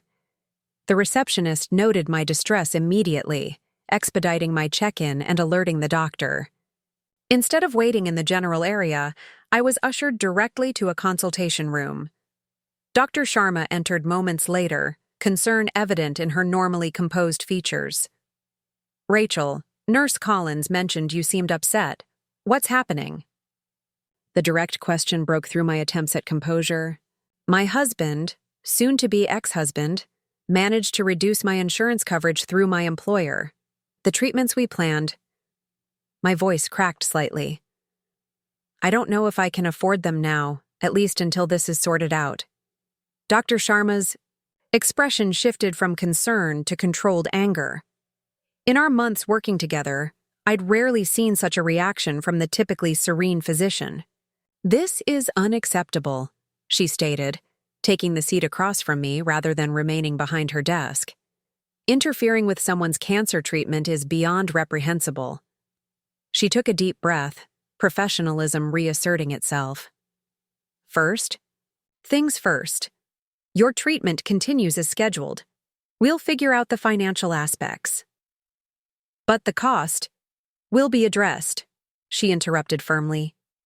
Mercy Regional has patient assistance programs specifically for situations like this.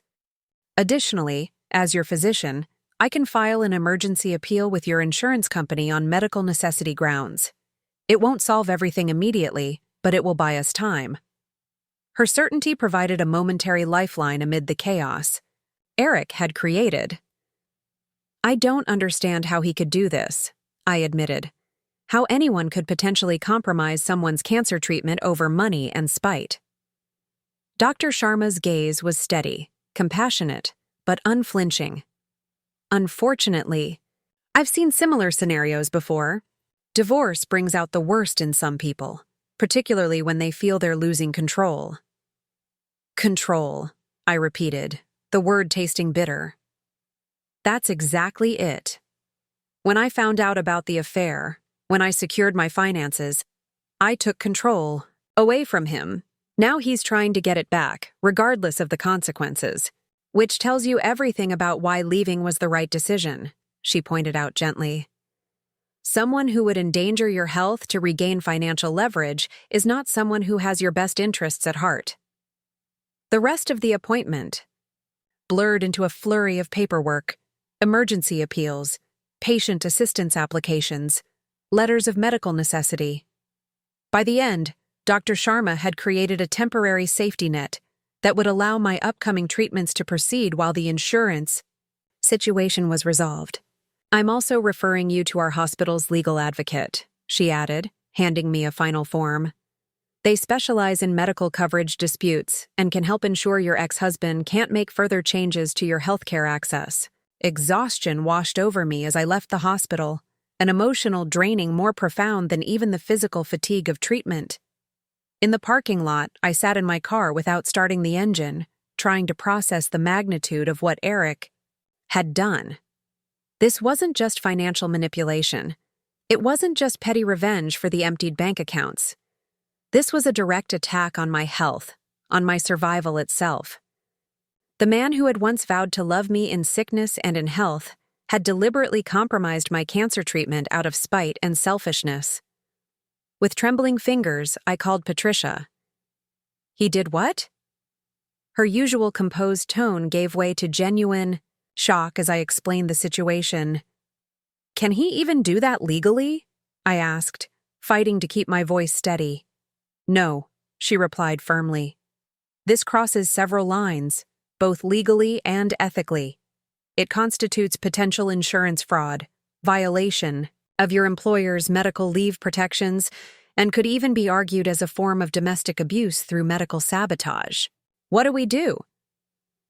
First, I'm filing an emergency motion with the court today for a temporary order preventing him from making any further changes to your benefits or medical arrangements. Second, we document everything, the timing relative to your divorce proceedings, the specific impact on your treatment, every conversation with your HR department and insurance company. Her strategic approach offered a framework amid the emotional storm, something concrete to hold on to. And then we use this in the divorce proceedings, Patricia stated, her voice hardening. Judges take a very dim view of spouses who interfere with critical medical care, especially in cases involving cancer treatment. This won't just ensure your protection going forward, it will likely impact the final settlement in your favor. After ending the call, I finally started my car, navigating automatically toward my new apartment. As I drove, my initial shock and fear began crystallizing into something else. A cold, clear anger, unlike anything I'd experienced before. Eric's affair had broken my heart. His abandonment during my illness had shattered my trust. But this calculated attack on my treatment, on my very survival, revealed a cruelty I couldn't have imagined in the man I married. It was as if the final illusion had been stripped away, revealing not just a flawed, selfish person, but someone capable of putting my life at risk for financial retribution. By the time I reached my apartment, decision had solidified within me. Until now, I'd approached the divorce with a desire for fairness, for clean separation without unnecessary conflict. I'd been willing to divide assets equally, to leave Eric with his dignity intact despite his betrayal. That ended today. Seated at my small kitchen table, I composed an email to Patricia, outlining my new approach to the divorce proceedings. No more measured restraint. No more concern for Eric's financial future or professional reputation. If he was willing to compromise my health care, I would use every legal means available to hold him accountable, not out of vengeance, but out of a newfound understanding that protecting myself required a more aggressive stance than I'd initially been willing to. Turk! As I pressed send, my phone chimed with a text from Mia. Still on for Thursday's gathering? Everyone's looking forward to seeing your new place. The message pulled me momentarily from the dark current of my thoughts, reminding me that amid this latest battle, I wasn't fighting alone. I had my father's unwavering support, Patricia's legal expertise, Dr. Sharma's medical advocacy, and the understanding community of the Thursday Night Warriors. Absolutely, I replied. I need the company now more than ever. Bad day? Came her immediate response. I hesitated, then typed. X tried to sabotage my insurance coverage. Treatments temporarily at risk. 3 dots appeared, disappeared, then reappeared. As Mia composed her response. Finally, what do you need? Rides to treatment? Financial help? Someone to hold your hair while you vomit after strangling your ex? Despite everything, the message pulled a small laugh from me. Maybe all of the above. Mostly just people who understand. Then you've got us, she replied simply. See you Thursday. Bring your rage and your appetite. Dawn's making extra brownies. I set the phone down, gazing around my small apartment. The sanctuary that now felt slightly less secure in the wake of Eric's latest attack. Yet even as uncertainty clouded my treatment path forward, I recognized that this crisis had clarified something essential within me. Cancer had taught me the fragility of the body. Eric's betrayal had shown me the impermanence of relationships I'd thought unshakable. But this latest challenge was teaching me something equally important: the capacity for resilience in the face of deliberate harm, the strength that comes from fighting not just for survival, but for justice. Tomorrow would bring more calls, more paperwork, more legal maneuvers to secure what should never have been threatened. But tonight, I allowed myself to acknowledge both the fear and the fury, recognizing that each had its place in the complex journey of rebuilding a life from the ruins of what once seemed certain. The emergency court hearing was scheduled for Friday morning, just 48 hours after discovering Eric's insurance sabotage. Patricia had worked miracles, convincing a judge of the urgent nature of the situation and securing an immediate slot on the docket. As I dressed in my most professional outfit, a navy pantsuit that now hung loose on my treatment-thinned frame, I rehearsed what I would say if given the opportunity to address the court. My father arrived early to drive me, his expression a mixture of concern and barely contained anger. Since learning what Eric had done, he'd vacillated between protective rage and careful restraint, knowing that my needs had to come before his desire for retribution. Ready? He asked as I emerged from the bedroom. As I'll ever be, I replied, checking my bag for the folder of documentation Patricia had requested. Emails from HR, insurance notifications, letters from Dr. Sharma, detailing the medical necessity of uninterrupted treatment. The courthouse downtown was imposingly formal, its marble floors and high ceilings designed to inspire both respect and intimidation. Patricia met us in the lobby, her confidence a steadying force amid my nervous energy. Judge Harriet Reynolds, she informed us as we walked toward the assigned courtroom, known for her no-nonsense approach and particular intolerance for what she calls divorce games that impact health or children. She's exactly who we want presiding today. Will Eric be here? I asked, suddenly realizing I hadn't considered the possibility of facing him in this setting. His attorney requested he appear by phone due to work commitments, Patricia replied with a slight edge to her voice. Judge Reynolds denied it. If he doesn't show up in person, it won't help his case. The courtroom was smaller than I'd imagined, intimate almost, with just a few rows of spectator seating. Eric was already there, seated beside his attorney, looking uncharacteristically subdued in a conservative gray suit. When he noticed me entering, he straightened slightly, his expression carefully neutral. Don't engage, Patricia murmured as we took our seats on the opposite side. No matter what he says or how he looks at you, remember why we're here. Judge Reynolds entered moments later, a commanding woman in her 60s with silver hair cropped close to her head and penetrating eyes that seemed to assess the entire room in one sweeping glance. After the formal opening of proceedings, she got straight to the point. I've reviewed the emergency motion filed by Ms. Bennett regarding modification of her health insurance during ongoing cancer treatment, she stated, her gaze shifting between the attorneys. This is a serious allegation that potentially impacts life-saving medical care. Ms. Willis, please present your client's position. Patricia rose, her demeanor perfectly calibrated between professional distance and appropriate urgency. Your Honor, the facts are straightforward. My client is undergoing treatment for stage 3 breast cancer. Despite being on protected medical leave from her employer, her insurance coverage was recently downgraded from comprehensive to basic coverage, a change that significantly impacts her ability to receive the specialized treatment her oncologist has prescribed. She presented documentation showing the timeline of events, our separation, the financial arrangements, Eric's actions regarding the insurance, all squarely placed in context of my ongoing treatment. Most concerningly, Patricia continued, this change was made by Mr. Palmer through misrepresentation to my client's employer, claiming authority he no longer had due to their separation and pending divorce. This occurred immediately following mediation where financial matters were addressed not to his satisfaction. Judge Reynolds listened attentively, occasionally making notes. When Patricia finished, she turned to Eric's attorney. Mr. Daniels, your response? Eric's lawyer stood, adjusting his tie with practiced precision.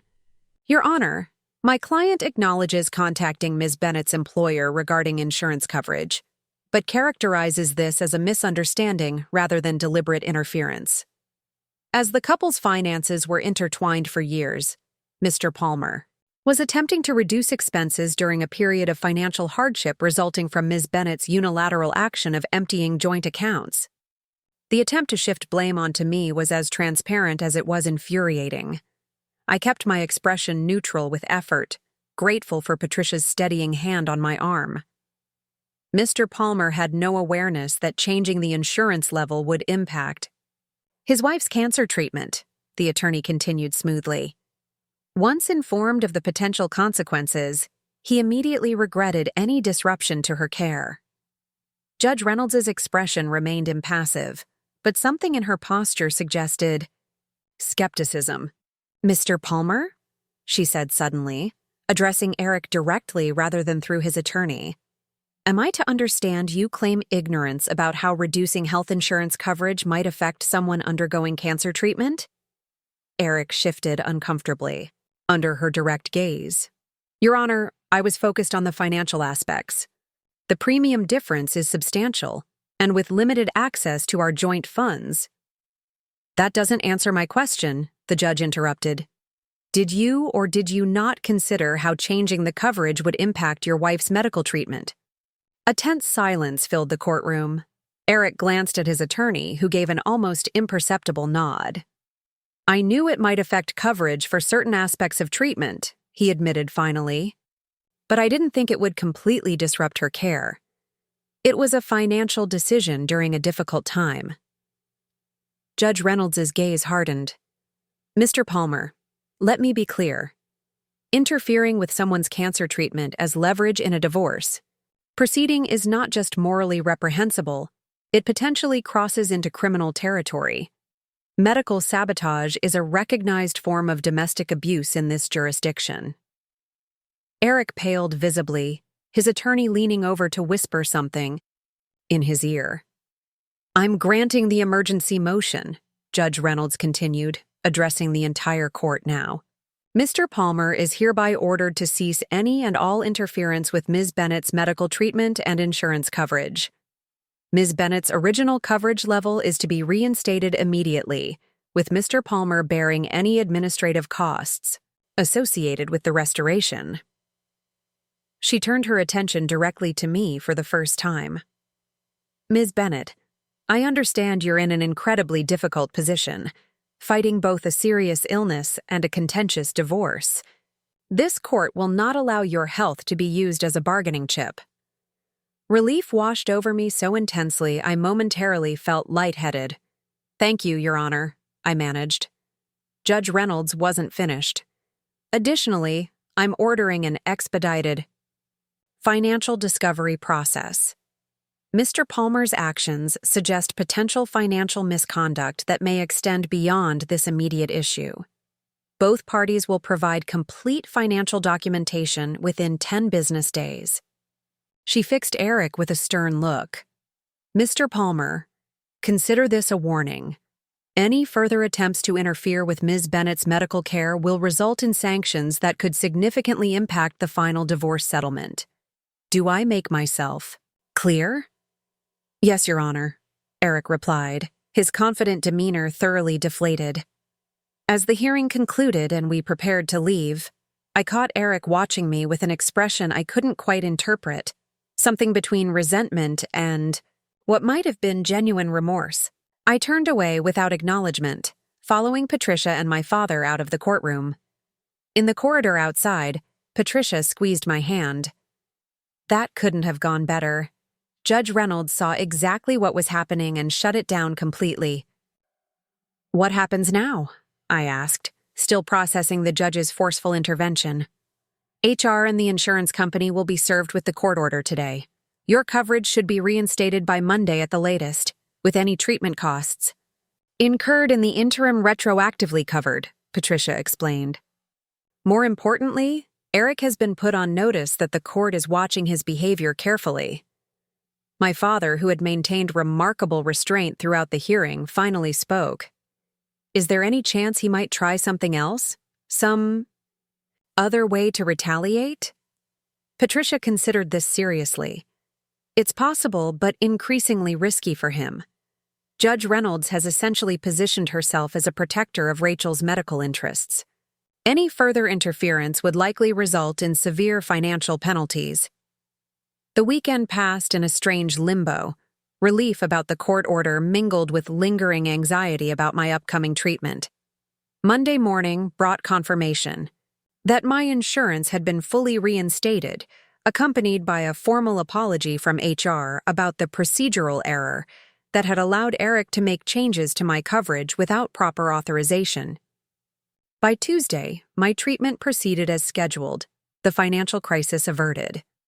As Danny administered the medication that was simultaneously poison and potential salvation, I found myself reflecting on how quickly life had changed.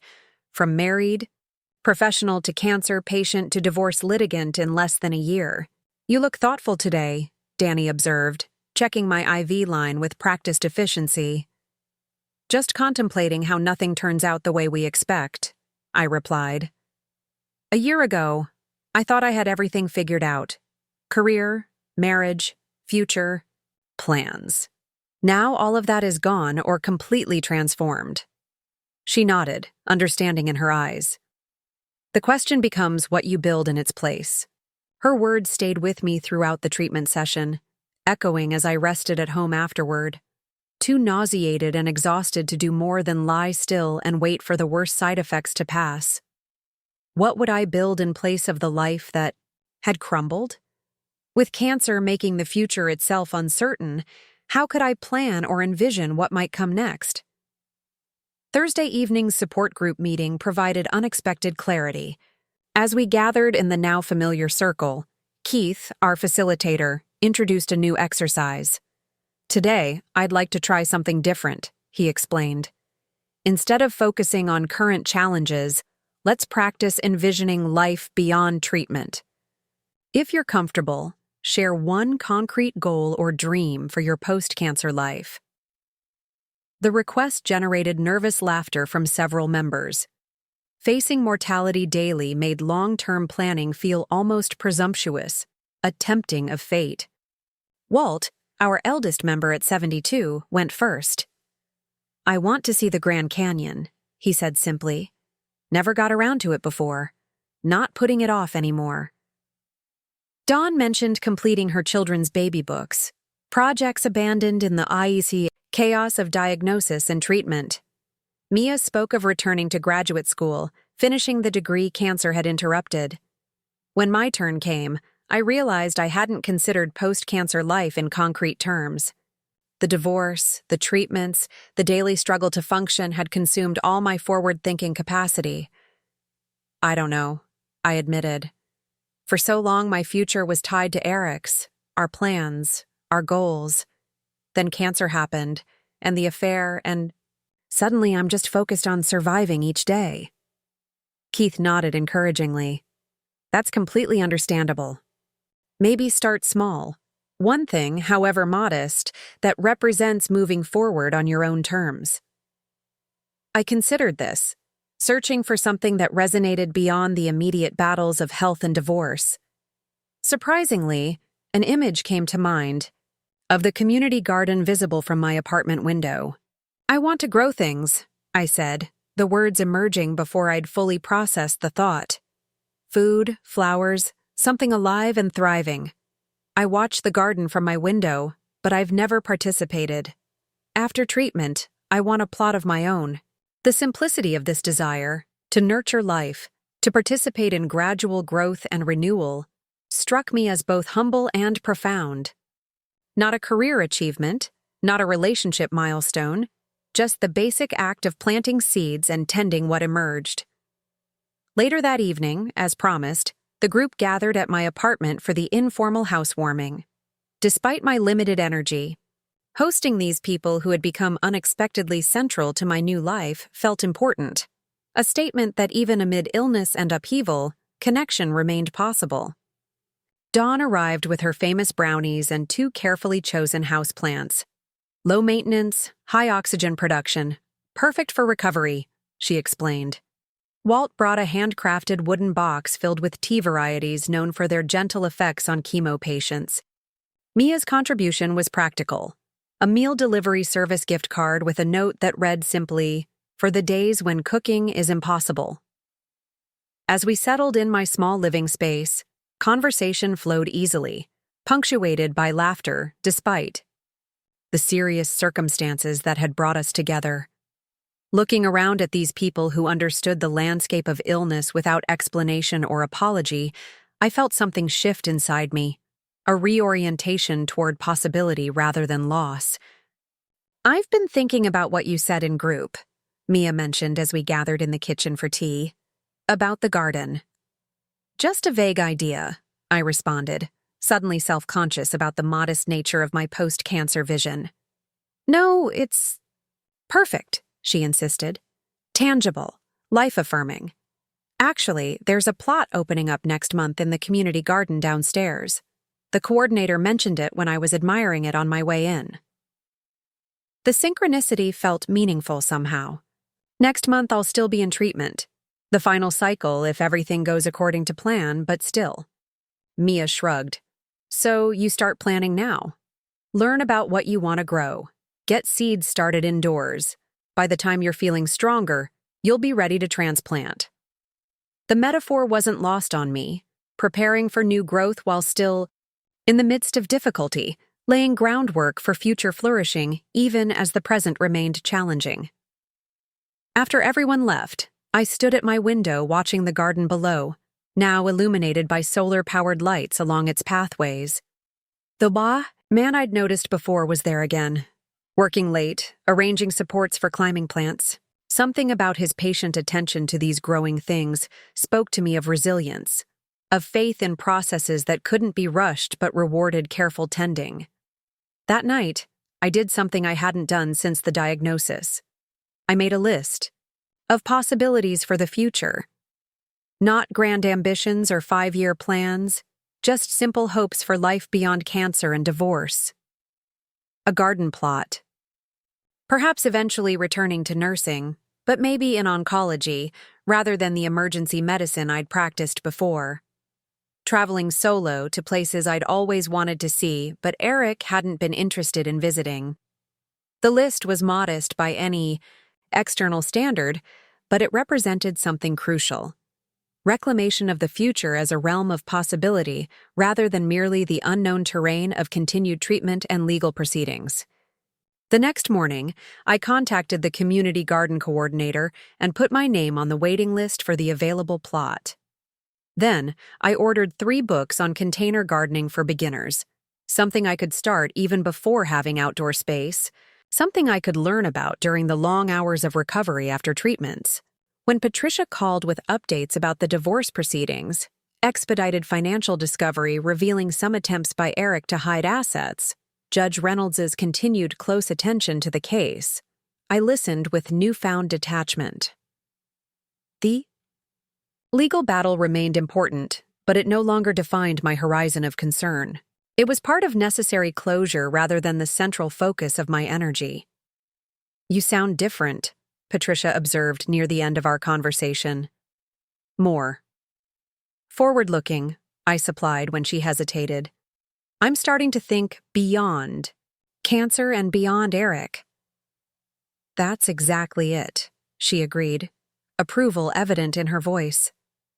"The best clients are ones who understand that divorce is an ending, but also a beginning. It sounds like you're already starting to explore what comes next." What comes next? The phrase carried a weight of possibility I hadn't felt capable of holding in the darkest days after discovering Eric's betrayal, when the dual battles of cancer and divorce had seemed overwhelming. Now, despite ongoing treatments and unresolved legal matters, I was beginning to envision a future shaped by my own choices rather than by illness or betrayal. That evening, I sat on my windowsill seat watching the garden as darkness fell, contemplating how my perspective had shifted. Eric's insurance sabotage, meant to punish and control me, had instead catalyzed something unexpected, a more complete severance from the emotional bonds of our marriage, a clearer vision of independence beyond both cancer and divorce. The garden lights came on one by one as dusk deepened, illuminating paths between carefully tended plots. Next spring, perhaps one of those plots would be mine, a small piece of earth to nurture new growth. The thought brought a sense of peace I hadn't experienced in months. Not happiness exactly, but something equally valuable. Purpose extending beyond the immediate challenges of survival. For the first time since finding those damning photos of Eric in Bali, since emptying our joint accounts in self-protection, since facing his attempt to compromise my treatment, I felt something like hope for what lay beyond these battles. Not just recovery, but renewal. The weeks following the emergency court hearing marked a subtle but significant shift in both my cancer treatment and divorce proceedings. Dr. Sharma's cautious optimism about my response to treatment solidified into measured confidence. "The tumor has reduced by nearly 60%, she explained during our review appointment, pointing to comparative scans. "Blood markers are trending in the right direction. If this continues, we may be able to discuss surgery options earlier than initially projected." The word surgery triggered a complex mixture of emotions, fear of another medical intervention, but also hope that it represented progress toward recovery rather than just ongoing management. Surgery meant the doctors believed there was something definitive to remove, something finite rather than an insidious spread requiring indefinite treatment. What would that involve? I asked, trying to visualize this potential next phase. Dr. Sharma outlined possibilities: lumpectomy versus mastectomy, reconstruction options, recovery timelines. "We're not making these decisions today," she assured me. "But it's time to start considering what approach you might prefer if we continue seeing this positive response." The mere act of planning for surgery rather than focusing solely on enduring the next treatment shifted my perspective. For the first time since diagnosis, cancer felt like something with boundaries, something that might eventually be behind me rather than perpetually present. As my medical situation found a tentative path forward, the divorce proceedings reached a critical juncture. Patricia contacted me on a Wednesday afternoon, her voice carrying an unusual note of satisfaction. "The financial discovery process revealed something interesting," she said without preamble. "Eric maintained a separate investment account he forgot to disclose during our initial discussions. An account that received regular transfers from your joint savings throughout the marriage, including a substantial deposit 3 days before your cancer diagnosis." The timing sent a cold wave through me. "He knew," I said quietly. "He knew about my diagnosis before I did." It made sudden, terrible sense. The biopsy had been on a Monday. Results weren't officially delivered until Thursday, but Eric had connections at the hospital through his financial consulting work. He could have easily learned preliminary findings before the formal diagnosis was communicated to me. It appears that way, Patricia confirmed. The timing suggests he was preparing financially for your illness, or more accurately, preparing to protect assets from what he anticipated would be expensive medical issues. The revelation should have hurt, should have reignited the anger I'd felt after discovering his affair, his abandonment during treatment, his insurance sabotage. Instead, I felt a strange detachment, as if hearing about the actions of someone I barely knew rather than the man I'd been married to for 8 years. How does this affect the proceedings? I asked, focusing on practicalities rather than emotions. Significantly, Patricia replied. Hidden assets during divorce proceedings are taken very seriously by the court. Combined with his attempt to interfere with your medical care, this pattern of financial misconduct strengthens our position considerably. She explained that Judge Reynolds had scheduled another hearing specifically to address these financial discoveries. Eric would be required to explain the undisclosed account, its purpose, and why he had failed to include it in mandatory financial disclosures. Be prepared, Patricia warned. His attorney will likely claim this was an oversight rather than deliberate concealment. They may argue it was a prudent financial move given anticipated medical expenses, not an attempt to hide marital assets. What do you think will happen? I asked, trying to gauge how this development might impact the divorce timeline. Judge Reynolds has already demonstrated her intolerance for games in this case. Best case scenario, she orders an immediate division of all assets, including this hidden account, with potential penalties against Eric for the concealment. At minimum, it accelerates the financial resolution component of your divorce.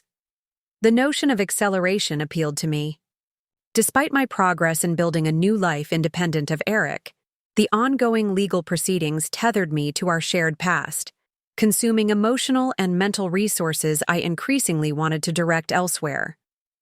The financial hearing was scheduled for the following Monday. Unlike the emergency session addressing the insurance interference, this proceeding felt less personally urgent. The hidden account was significant. Patricia estimated around $175,000 based on preliminary discovery, but my immediate medical coverage was no longer at risk. My father offered to accompany me, as he had for previous court appearances. This time, I gently declined. I appreciate it, but I think I need to handle this one myself. He studied me carefully, concern mingling with respect in his expression. You're sure? I am, I confirmed. It's time I face Eric without needing someone beside me for strength. Besides, I have my final treatment before the possible surgery transition that morning. You'd be more help driving me home from that than sitting through financial testimony. The overlapping scheduling, treatment in the morning, court in the afternoon, felt symbolically appropriate. Both represented important transitions, steps toward resolution of the dual challenges that had defined recent months. Monday dawned, clear and unseasonably warm for late autumn. As I sat through the familiar ritual of treatment, I found myself observing the oncology ward with new awareness. The faces had become familiar over months of regular visits, not just staff like Danny, but other patients on similar schedules. I noticed subtle signs of their journeys. A woman who had started with a colorful headscarf now sporting short, new hair growth. An elderly man who had once needed a wheelchair now using just a cane. A young mother whose worried husband had gradually learned to help manage her medications with increasing confidence. Last one before reassessment, Danny remarked as she checked my IV. How are you feeling about the potential shift to surgical options? Ready, I replied, surprising myself with the immediacy of my response. Ready for whatever comes next. She smiled, patting my arm lightly. That's what we like to hear. The treatment left me with the usual fatigue and nausea, but less severe than in earlier cycles. Whether due to my body's adaptation or the medication's cumulative effect, I couldn't say. By early afternoon, I felt stable enough to change into the conservative navy dress I'd selected for court, applying minimal makeup to counter the pallor that typically followed treatment days. Patricia met me outside the courtroom, her brows rising slightly as she assessed my post-treatment appearance. "We can request a postponement if you're not feeling up to this," she offered quietly. "I'm fine," I assured her. Better to get it over with. Inside, the proceedings followed a familiar pattern. Formal introductions, Judge Reynolds's no-nonsense demeanor, the legal dance of claims and counterclaims. Eric sat with his attorney, looking more composed than during the emergency hearing but still noticeably tense. When his gaze briefly met mine, I was struck by the absence of any emotional response within myself. No anger, no hurt, not even satisfaction at his discomfort. Just neutrality, as if observing a stranger in a mildly interesting predicament. Eric's attorney presented the hidden account as an oversight in disclosure and prudent financial planning given anticipated medical expenses. Judge Reynolds listened impassively, occasionally making notes but giving no indication of her thoughts. When Patricia presented our response, she methodically dismantled this narrative. The timing of the account establishment and particular transfers demonstrates knowledge of Ms. Bennett's medical situation before she herself was informed. Rather than representing concern for covering medical expenses, Mr. Palmer's subsequent actions, including attempts to reduce insurance coverage and frequent withdrawals for personal expenses while Ms. Bennett underwent treatment, indicate this account was designed to shield assets from both medical costs and potential divorce proceedings. Judge Reynolds directed pointed questions at Eric about the account's purpose, his failure to disclose it, and the specific timing of transfers. His responses grew increasingly strained as the judge's skepticism became evident. "Mr. Palmer," she said finally, "this court finds your explanation regarding this account neither credible nor consistent with your other financial behaviors during your wife's illness. Combined with your previous attempt to interfere with Ms. Bennett's medical coverage, a pattern of financial misconduct emerges that cannot be ignored." She turned to address both attorneys. "I'm ordering an immediate division of all marital assets, including this previously undisclosed account. Given Mr. Palmer's demonstrated pattern of financial misconduct, the division will be 65% to Ms. Bennett, 35% to Mr. Palmer." I heard Eric's sharp intake of breath at this pronouncement. Standard practice in our state was a 50-50 division absent extraordinary circumstances. Judge Reynolds had just declared his behavior sufficiently egregious to warrant deviation from this norm. "Furthermore," the judge continued, "I'm authorizing an independent forensic accountant to review all financial activities from the date of Ms. Bennett's cancer diagnosis to ensure no additional assets have been concealed. Mr. Palmer will bear the full cost of this review." By the time the hearing concluded, the financial component of our divorce had been effectively resolved. What might have dragged on for months through negotiations and potential trials had been decisively settled by a judge who had clearly seen through Eric's manipulations. Outside the courtroom, Patricia squeezed my arm lightly. "That couldn't have gone better. Judge Reynolds essentially gave us everything we asked for, plus penalties." "What happens now?" I asked, feeling strangely hollow despite the favorable outcome. The anticipated satisfaction of this resolution seemed muted, overshadowed by the simple desire to move forward. "The forensic accounting will proceed, but that doesn't require your involvement. The property division order is effective immediately. Eric's attorney has 7 days to facilitate the transfer of funds from the hidden account. All that remains is the formal divorce decree, which is now largely administrative." "How long?" Patricia considered this. "Given Judge Reynolds's involvement and the expedited process she's established, probably 6 to 8 weeks. Substantially faster than the typical timeline." 6 to 8 weeks. By then, I would likely have undergone surgery and begun recovery. By then, early spring would be arriving, perhaps coinciding with my garden plot becoming available. By then, the legal bonds of my marriage would be fully severed, completing the emotional separation that had begun the moment I discovered those photos of Eric in Bali. As I drove home from the courthouse, I passed the community garden adjacent to my apartment building. On impulse, I pulled over, drawn to the carefully tended space that had come to represent possibility in my thinking about life beyond cancer and divorce. The late afternoon sun cast long shadows across the plots, most dormant in the autumn season, but some still showing hardy greens and late-season vegetables. The man I'd often observed from my window was there, clearing dead plants from his section, preparing the soil for winter rest. He looked up as I approached the garden's entrance, offering a casual nod of greeting. Up close, I could see he was perhaps in his late 40s, with laugh lines around attentive eyes and a quiet focus to his movements.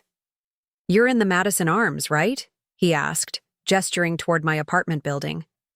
"I've seen you watching from your window sometimes." The observation startled me slightly. "Yes, I moved in a couple months ago." He smiled, setting aside his gardening tools. "Ryan Foster, garden coordinator, among other things." "Rachel Bennett?" I replied, accepting his soil-smudged handshake without hesitation. "I actually put my name on the waiting list for the plot that's opening up." "Ah, Mrs. Abramson's space. She's moving to Arizona to be near her grandchildren." He gestured toward a well-maintained plot near the center of the garden. "It's one of the better spots. Good drainage, excellent sun exposure." "When do you think it might be available?" I asked, trying to align potential garden timing with my medical and divorce timelines. "Early spring, probably March. Mrs. Abramson wants to harvest the last of her winter garlic before passing it on." He studied me with unexpected perceptiveness. "First-time gardener?" I nodded. "Complete beginner, but I've been reading books, trying to prepare." "Best way to learn is by doing," he said with a shrug. "Meanwhile, if you want some hands-on experience, I could use occasional help with the community herb section. It's open to all building residents, but I'm the primary caretaker."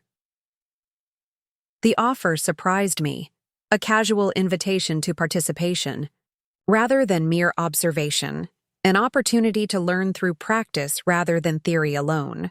"I'd like that," I found myself saying. "Though I should mention I'm undergoing cancer treatment. My energy can be unpredictable." I hadn't planned to disclose this information to a stranger, but the context of gardening, growth, tending, patience, somehow made it feel natural rather than awkward. Ryan's expression showed neither pity nor discomfort, just straightforward acknowledgement. "All help is welcome, on whatever schedule works.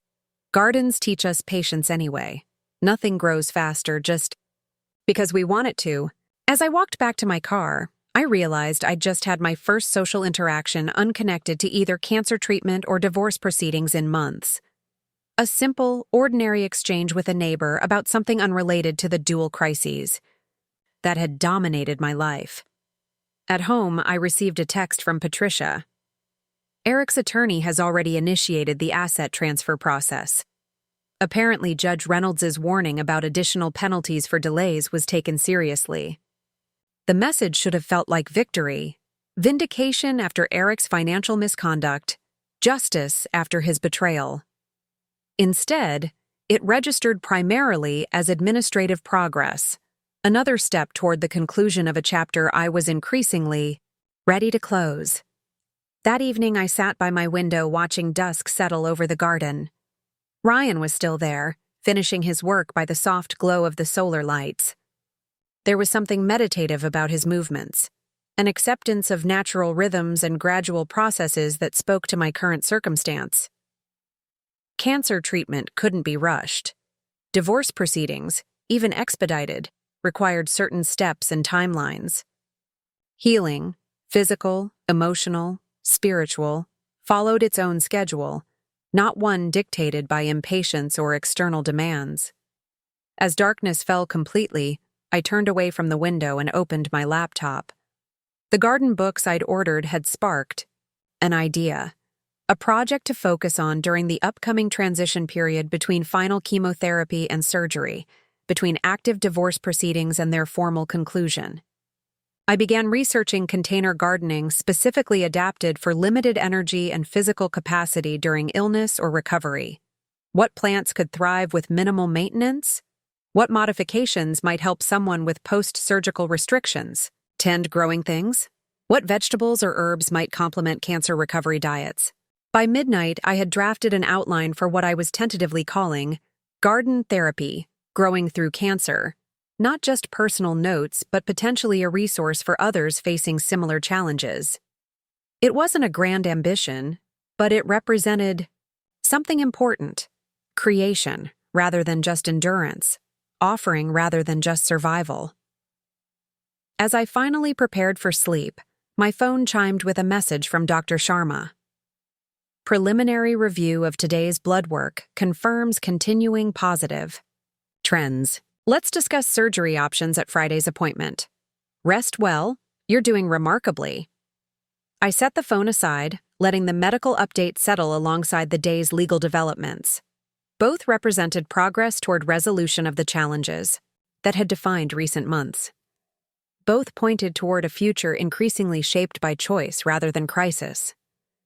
For the first time in nearly a year, I fell asleep thinking not about what I was fighting against: cancer, betrayal, financial manipulation, but what I was moving toward: health, independence, new growth. The path ahead remained uncertain, with surgery, recovery, and final divorce proceedings still to navigate. But the direction had shifted perceptibly from survival to reclamation, from endurance to possibility. Friday's appointment with Dr. Sharma marked a pivotal transition in my cancer journey. Seated in her office rather than an examination room, I studied the series of scans displayed on her computer monitor, images of my body from the inside, revealing the enemy that had upended my life nearly a year earlier. The response to chemotherapy has exceeded our expectations, Dr. Sharma explained, pointing to areas where the tumor had drastically reduced. Given these results, I believe we're ready to discuss surgical intervention as the next step. She outlined two options: a lumpectomy with radiation follow-up or a more extensive mastectomy with potential reconstruction. Each had different implications for recovery, cosmetic outcomes, and long-term monitoring. This is ultimately your decision, she emphasized. Both approaches have comparable survival rates in your situation. The difference lies in recovery process, body image considerations, and personal comfort with future monitoring. I studied the scans again, these grayscale images that contained so much significance. If it were you, I asked, what would you choose? Dr. Sharma considered this carefully. Given your age, overall health aside from the cancer, and the specific characteristics of your tumor, I would personally lean toward the lumpectomy with radiation. It's less physically traumatic while maintaining excellent outcomes. However, she added, some patients prefer the peace of mind that comes with more extensive removal. The decision felt monumental, yet another life-altering choice in a year filled with them. Unlike the choices forced upon me by Eric's betrayal, however, this one carried a sense of reclamation rather than reaction. I'd like to schedule the lumpectomy, I said finally. Preserving as much of myself as possible feels right. Dr. Sharma nodded, making notes in my file. We can schedule the procedure for 2 weeks from now, allowing your body sufficient recovery time from the final chemotherapy round. 2 weeks. The timeline felt simultaneously too close and too distant, the next crucial step in my medical journey now had a definitive date on the calendar. What should I expect for recovery? I asked, mentally cataloging preparations I would need to make: grocery delivery services, easy-to-prepare meals, comfortable clothing that wouldn't irritate the surgical site. Initial recovery takes about 2 weeks before resuming light normal activities, she explained. Full recovery, including being cleared for more strenuous activities, typically takes 6 to 8 weeks. The radiation treatments would begin approximately 4 weeks after surgery, assuming normal healing. As Dr. Sharma continued outlining the process ahead, I found myself making mental connections to other timelines in my life. the garden plot becoming available in early spring, the divorce likely finalized within 6 to 8 weeks. These separate threads of my life were converging toward a period of transition and new beginning. "Any questions?" Dr. Sharma asked, bringing my attention back to the immediate medical discussion. "Just one," I replied. "Is there anything I can do before surgery to improve outcomes or recovery?" She smiled appreciatively. "Continue your current nutrition plan, gentle movement is tolerated, and adequate rest.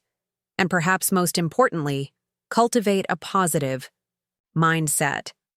Studies consistently show that patients who approach surgery with optimism and specific recovery goals tend to heal more efficiently."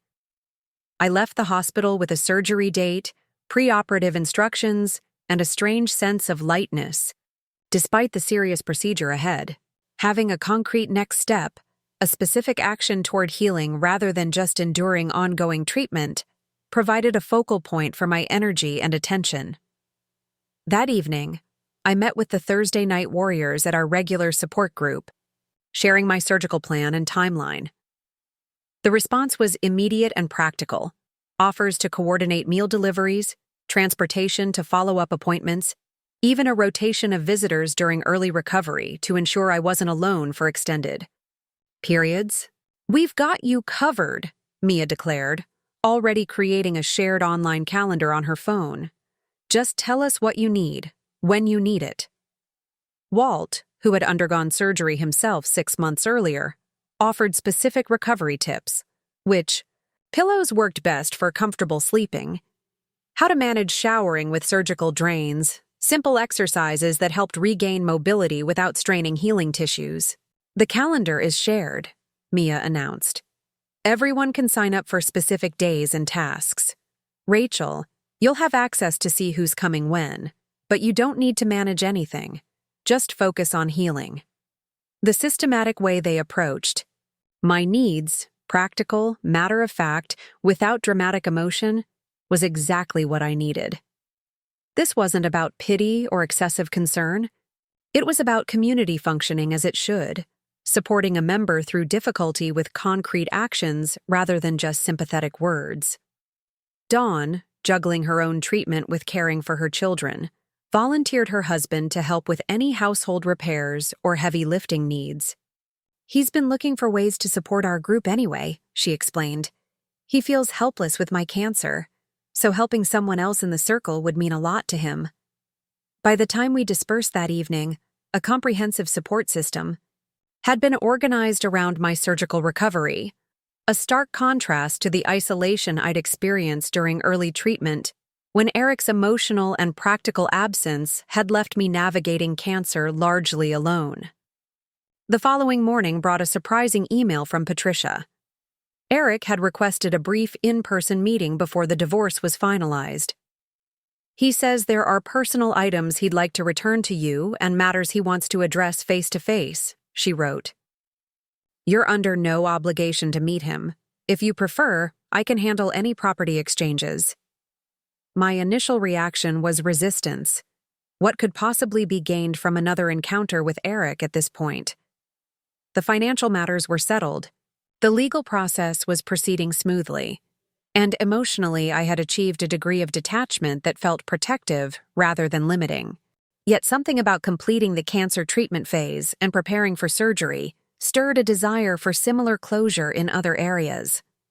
Perhaps directly addressing Eric one final time would help cement the boundary between my past and future, much as the upcoming surgery would create a physical demarcation in my cancer journey. "I'll meet with him," I replied to Patricia, "but in a public place and for a limited time only."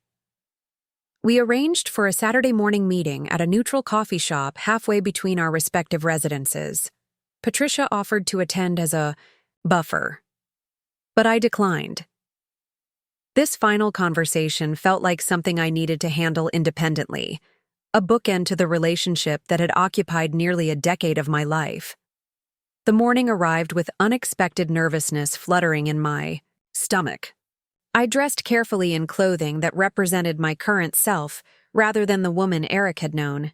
A deep teal sweater I'd purchased for my new apartment, Simple jewelry chosen for my own pleasure rather than to meet anyone else's expectations. The coffee shop was moderately busy when I arrived, providing the right balance of privacy and public accountability. Eric was already there, seated at a corner table with 2 cups and a small box beside him. He rose when he saw me, uncertainty written across features that had once been as familiar to me as my own. "Thank you for coming," he said as I sat across from him. "I wasn't sure you would." "I almost didn't," I replied honestly. "What did you want to discuss?" He pushed one of the coffee cups toward me. "They still make that almond milk latte you used to like." The gesture, remembering my preferred coffee order, struck me as both thoughtful and strangely disconnected from our current reality. Thank I. "You, but I can't have dairy or high-sugar drinks during treatment." "Oh." He withdrew the cup awkwardly. "I didn't realize. I'm sorry." The silence that followed felt loaded with all the conversations we hadn't had during my illness, the medical details he hadn't bothered to learn, the side effects he hadn't witnessed, the adaptations I'd made alone while he was building a relationship with Vanessa. "You look better," he offered finally. "Healthier than at the court hearing." "The treatment is working," I confirmed. "I'm having surgery in 2 weeks." His eyebrows rose. "Surgery? That's good, right? A positive step?" "It is." I didn't elaborate further, unwilling to share more intimate medical details with someone who had forfeited the right to such information. Eric seemed to recognize the boundary. He gestured to the box between us. "I found these when I was moving, out of the house. They seemed important, things you might want." The house sale had proceeded quickly after the financial settlement, another thread being neatly tied off. I opened the box cautiously, unsure what to expect. Inside were items I'd indeed left behind, either accidentally or because revisiting the house had felt too difficult at the time. My mother's recipe book, a few pieces of sentimental jewelry, photos from my pre-Eric life, academic awards from nursing school. "Thank you," I said, genuinely appreciative of the gesture. "I thought some of these were lost." He nodded, fidgeting with his coffee cup. "Rachel, He paused, seeming to struggle with his words. "I've been doing a lot of thinking since the court hearings, about how everything happened, the choices I made." I remained silent, neither encouraging nor discouraging his reflection. What I did, the affair, abandoning you during treatment, the insurance situation, it was unforgivable. He met my eyes directly for the first time. "I don't expect forgiveness. That's not why I wanted to meet. I just needed to tell you face to face that I recognize the harm I caused. And I'm sorry.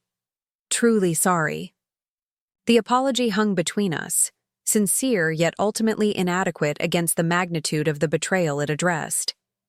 In previous months, I might have felt vindication hearing these words, or perhaps renewed anger at the belated recognition of harm done.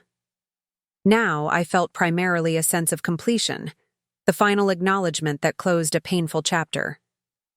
"Why did you do it?" I asked, the question arising not from rekindled hurt, but from genuine curiosity about the mindset of someone I had once believed I knew completely. Eric looked down at his hands. "Fear," he said finally. "When you were diagnosed, I was terrified, not just of losing you, but of what it would mean to watch someone I loved suffer, to face mortality so directly. I didn't have the courage to stand beside you through that." He shook his head slowly. "So I ran. To Vanessa, to a relationship that felt uncomplicated by illness and mortality. It was cowardice, pure and simple." The explanation wasn't particularly surprising, but hearing it articulated brought a kind of clarity. Eric's betrayal hadn't been about me lacking something he needed, or Vanessa offering something I couldn't. It had been about his own limitations, his inability to honor commitments when they became difficult. The financial things, the hidden account, the insurance changes, Those were spite after you filed for divorce, he continued, not attempting to justify these actions.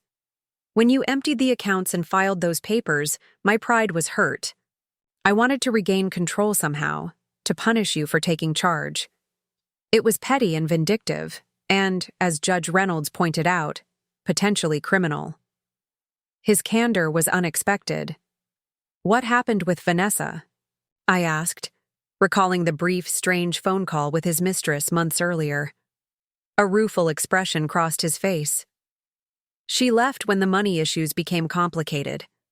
Turns out a financial executive with credit problems and legal troubles wasn't what she signed up for. He shrugged slightly. Can't really blame her. Our relationship was built on fantasy from the beginning. The fantasy that life could be without difficult challenges, that connections could be maintained without real commitment. As he spoke, I realized something important. I felt no satisfaction in his relationship's failure, no vindication in his apparent loneliness.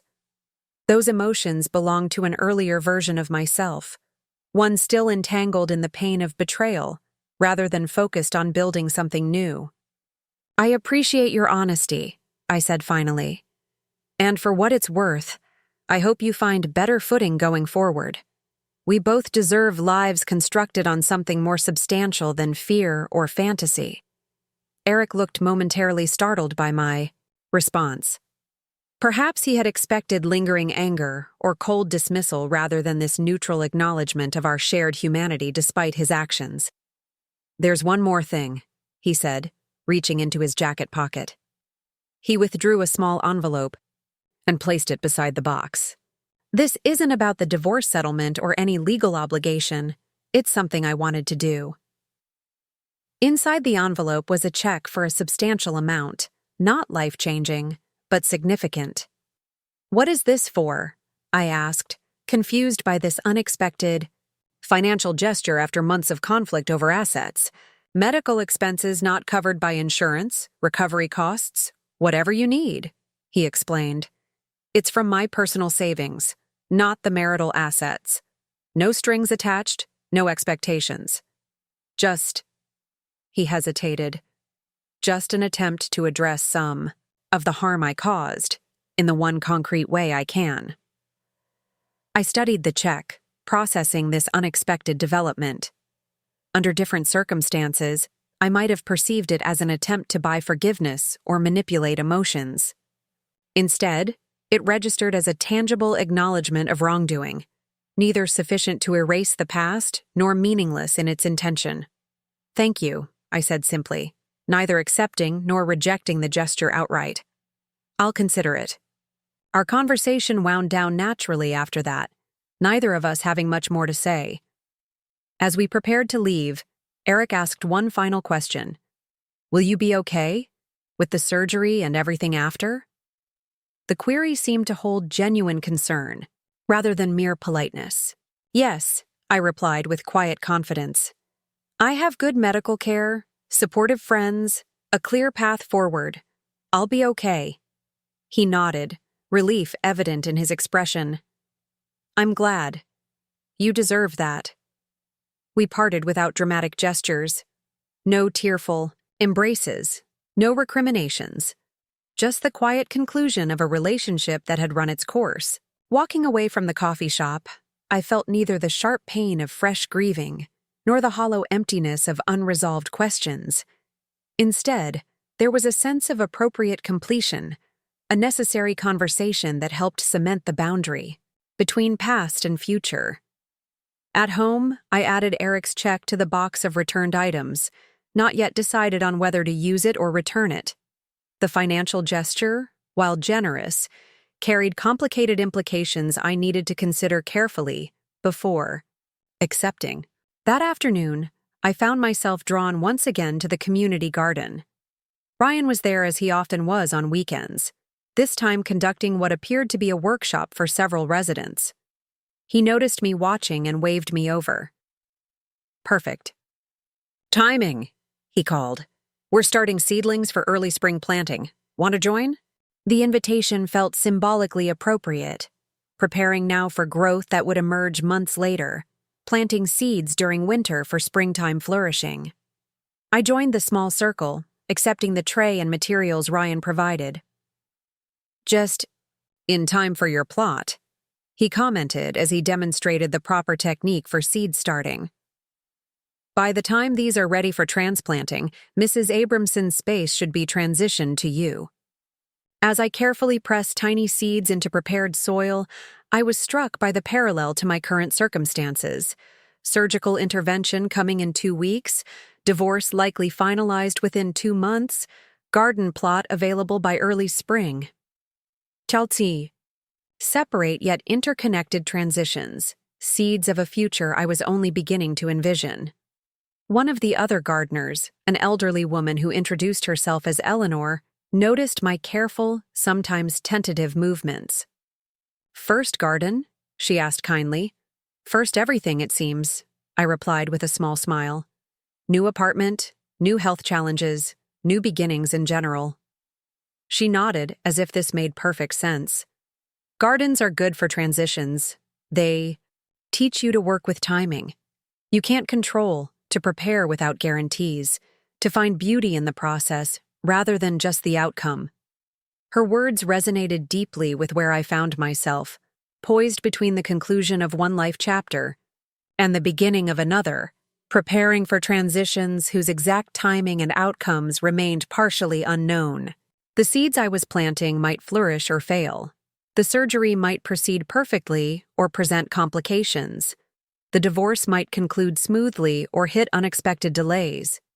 Yet, in each case, the path forward involved the same essential elements: careful preparation, acceptance of natural timing, and faith that effort invested now would yield results worth having, even if not precisely as imagined. As the garden workshop concluded and participants dispersed with their seed trays, Ryan paused beside me. "Those are going to need consistent care over the next few weeks. Stable temperature, regular watering, adequate light. Think you can manage that alongside everything else you've got going on?" The question wasn't just about seedlings. It was about capacity for nurturing new growth amid ongoing challenges, about balancing immediate medical needs with long-term life development. "Yes," I said with certainty that surprised even me. "I can manage that." Walking back to my apartment with the tray of newly planted seeds, I felt something shift inside me. Not a dramatic revelation, but a quiet alignment of disparate elements into meaningful coherence. The upcoming surgery, the concluding divorce, the garden preparations, all were part of the same essential process: clearing space for new growth, removing what needed to be removed, nurturing what held promise. For the first time since finding those damning photos of Eric in Bali, since emptying our joint accounts in self-protection, since facing diagnosis and treatment alone, I felt something beyond mere determination to survive. I felt genuine anticipation for what came next, not because circumstances were perfect or outcomes guaranteed, but because I was finally authoring my own story rather than merely reacting to others' actions. The tiny seeds nestled in damp soil represented more than just future plants. They embodied a commitment to continuing beyond crisis, to investing in possibilities whose fulfillment lay beyond current challenges. Whatever the coming weeks might bring, surgical recovery, divorce finalization, continued healing, the foundation for what followed was being carefully established in these quiet, deliberate actions of the present moment. 1 year after discovering those photos of Eric in Bali, I stood in my garden plot, early morning sunlight warming my shoulders as I harvested the first vegetables of the season. Tender lettuce, radishes, and herbs that had flourished under careful attention. The surgical scar had faded to a thin white line, a reminder rather than a wound. My final oncology checkup the previous week had confirmed what we'd been cautiously celebrating: full remission, the cancer retreating before the combined assault of medicine, surgery, and my body's own resilience. "Those radishes look perfect," called Ryan from the neighboring plot, where he was training pea vines up a handmade trellis. Over months of parallel gardening, our casual acquaintance had evolved into something deeper, a friendship rooted in shared interest, gradually blooming into cautious romance. "First harvest for tonight's potluck," I replied, placing the vibrant vegetables in my basket. The Thursday night warriors still gathered weekly, though our focus had expanded beyond cancer support to encompass broader life rebuilding. Some, like Walt, had reached remission alongside me. Others, including Mia, continued treatment with the group's unwavering support. Dawn's children now played in the community garden while she tended her own small plot beside mine. My divorce had been finalized 8 months earlier, the legal dissolution arriving like an anticlimactic afterthought. Following the emotional separation that had occurred much earlier, I had accepted Eric's check, ultimately directing it toward a foundation supporting partners of cancer patients, transforming his gesture of atonement into something that might prevent others from experiencing similar abandonment. The Garden Guide. I'd begun writing during recovery, had evolved into a blog and then a manuscript, recently accepted by a small publisher specializing in wellness resources. Garden Therapy, Growing Through Cancer and Beyond, would reach others facing similar journeys, offering both practical advice and the philosophy that had sustained me. That growth occurs even in the most challenging conditions, given proper care and patience. Inside my apartment, seedlings for summer planting lined the windowsill, tomatoes, peppers, and flowers awaiting their turn in the garden. My nursing certification had been renewed, though I'd chosen a different path from my previous emergency medicine career, now working part-time at an outpatient oncology center, where first-hand experience informed my care for others navigating cancer's difficult terrain. As I gathered my harvest, I reflected on the strange alchemy of the past year, how betrayal and illness, those twin catastrophes, had ultimately forced a transformation more profound than comfort ever could have inspired. The empty bank accounts, that had once symbolized Eric's shocking betrayal, now represented the first decisive step toward rebuilding a life truly my own. I hadn't just survived, I had reclaimed authorship of my story. That evening, surrounded by the unlikely family formed through shared difficulty, lifting a toast with the people who had seen me at my most vulnerable, yet believed in my strength. Even when I couldn't, I silently acknowledged the peculiar gratitude that sometimes emerges from life's harshest seasons. Not for the suffering itself, but for what blooms in its aftermath when tended with care, patience, and the stubborn determination to grow toward light. Up next, you've got 2 more standout stories right on your screen. If this one hit the mark, you won't want to pass these up. Just click and check them out. And don't forget to subscribe and turn on the notification bell so you don't miss any upload from us.